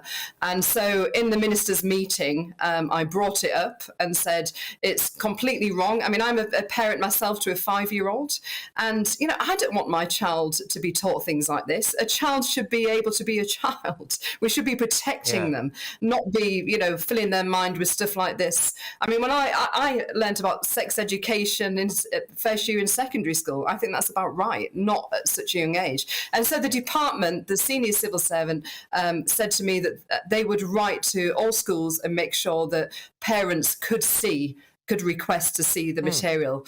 I don't know if that was done, because I obviously got sacked by Rishi not long after that, but I'd like to know if that was done.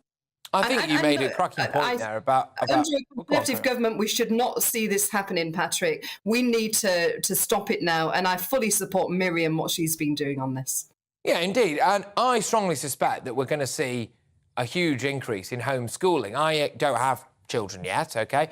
And I've got to be honest with you, I am very fearful about it, because I can see some epic catastrophic rows coming in the future when my child comes home from school and just tells me about some of the stuff. And then I'll go into that school because I feel like I have to, and then all of a sudden I'm a transphobe or whatever I am, you know, and I'm not. You know, and I think that maybe homeschooling is going to be on the increase. Your views? I think it will be. Unfortunately, Patrick, we need to sort this. I mean, just imagine it under a Labour government, it'd be even worse.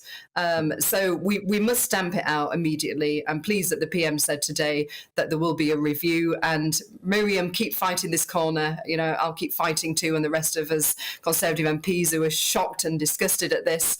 And let's protect our child's innocence. That's what we really must do. Conservatives are about family, and we must protect the family unit.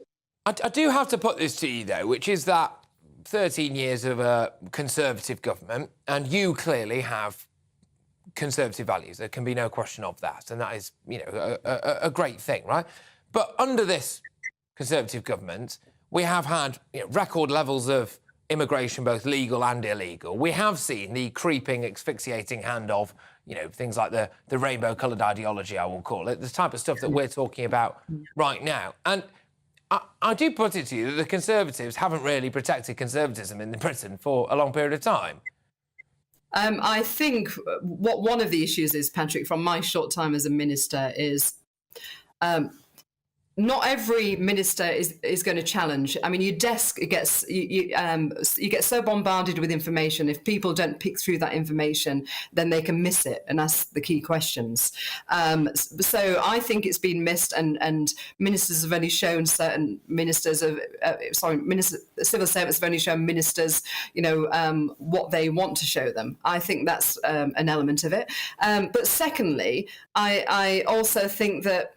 I mean, we saw how Priti really fought with the Rwanda plan and the backlash that she's had. And I'm a strong advocate of Priti and what she was doing and what Suella's doing too.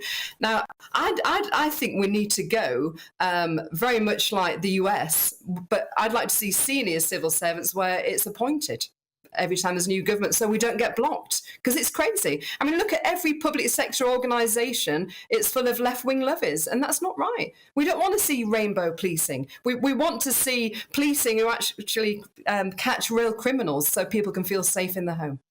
Look, Andrea, thank you very, very much. I must say it's an absolute pleasure to talk to you. I've been wanting to have a conversation with you for a long period of time, so it's great to finally do it. That's the benefit of filling in for Dan Wootton every now and again. Andrea Jenkins MP there, thank you very, very much. Right, OK, well, it is time to reveal, I believe, today's Greatest Britain and Union Jackass.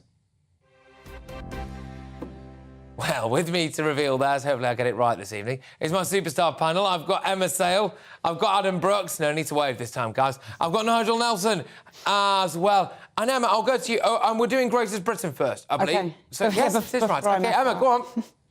Sorry, before I mess it up and get them muddled.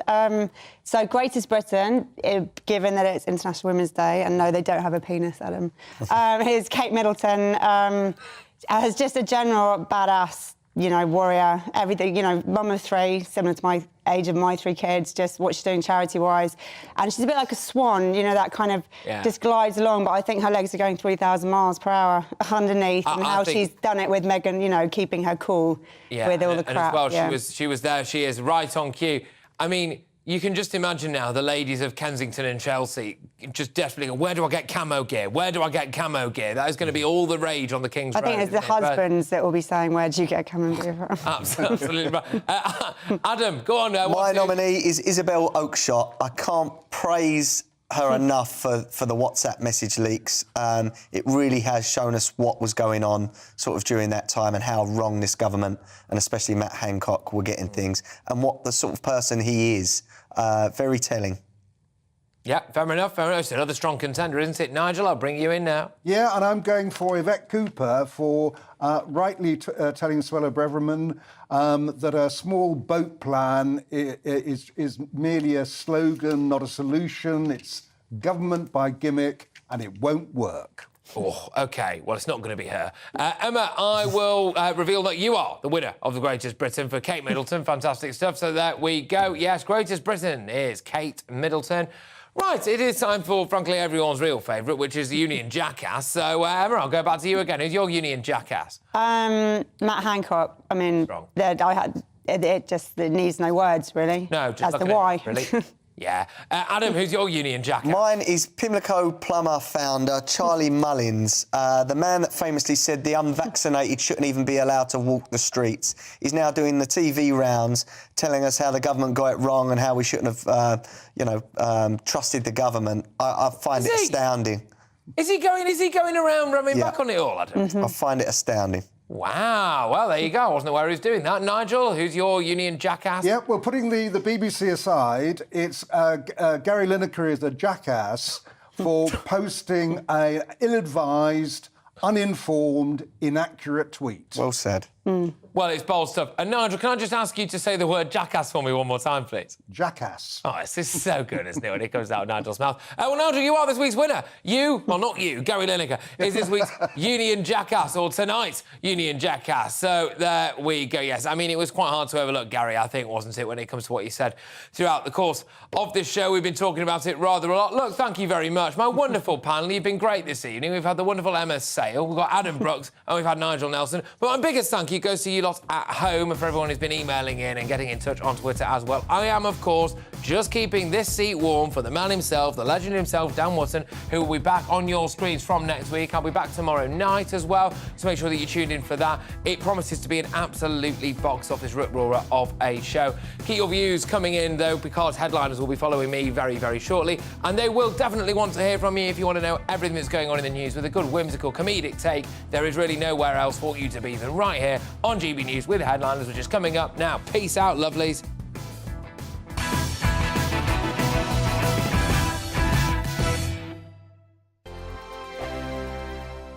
First and foremost, I am a GB News fan, and I was before I was working here. Just love the fact that we're asking the questions that a lot of establishment media won't ask. With a bit of a twist, we not only want to inform you, but we want to keep you entertained. It's worth the drive because you get in and the team's all ready and waiting, they're itching to go, and it's a proper little family. GB News is the people's channel. It's the audience that makes the programme sing. We're giving our viewers and our listeners a voice. I see the thousands of your letters, tweets, emails, you name it, coming in. Britain is broken. How on earth did we get into this mess? But more importantly, how do we get out of it? The establishment had their chance. Now we're here to represent you. It's time for something different. It's time for GB News. I'm very patriotic. I believe in Britain. Our best days lie ahead. Britain's watching. Britain's watching. Join us here on GB News. The People's Channel. Britain's news channel. I'm Andrew Doyle.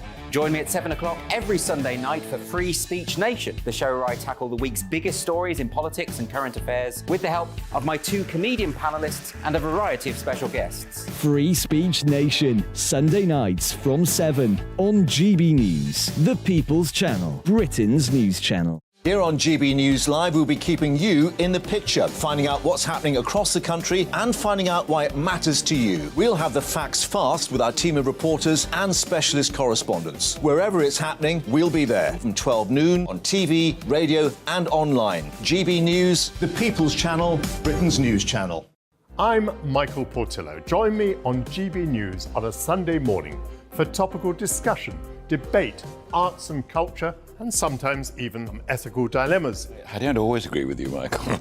Michael Portillo, Sundays on GB News, the People's Channel, Britain's news channel.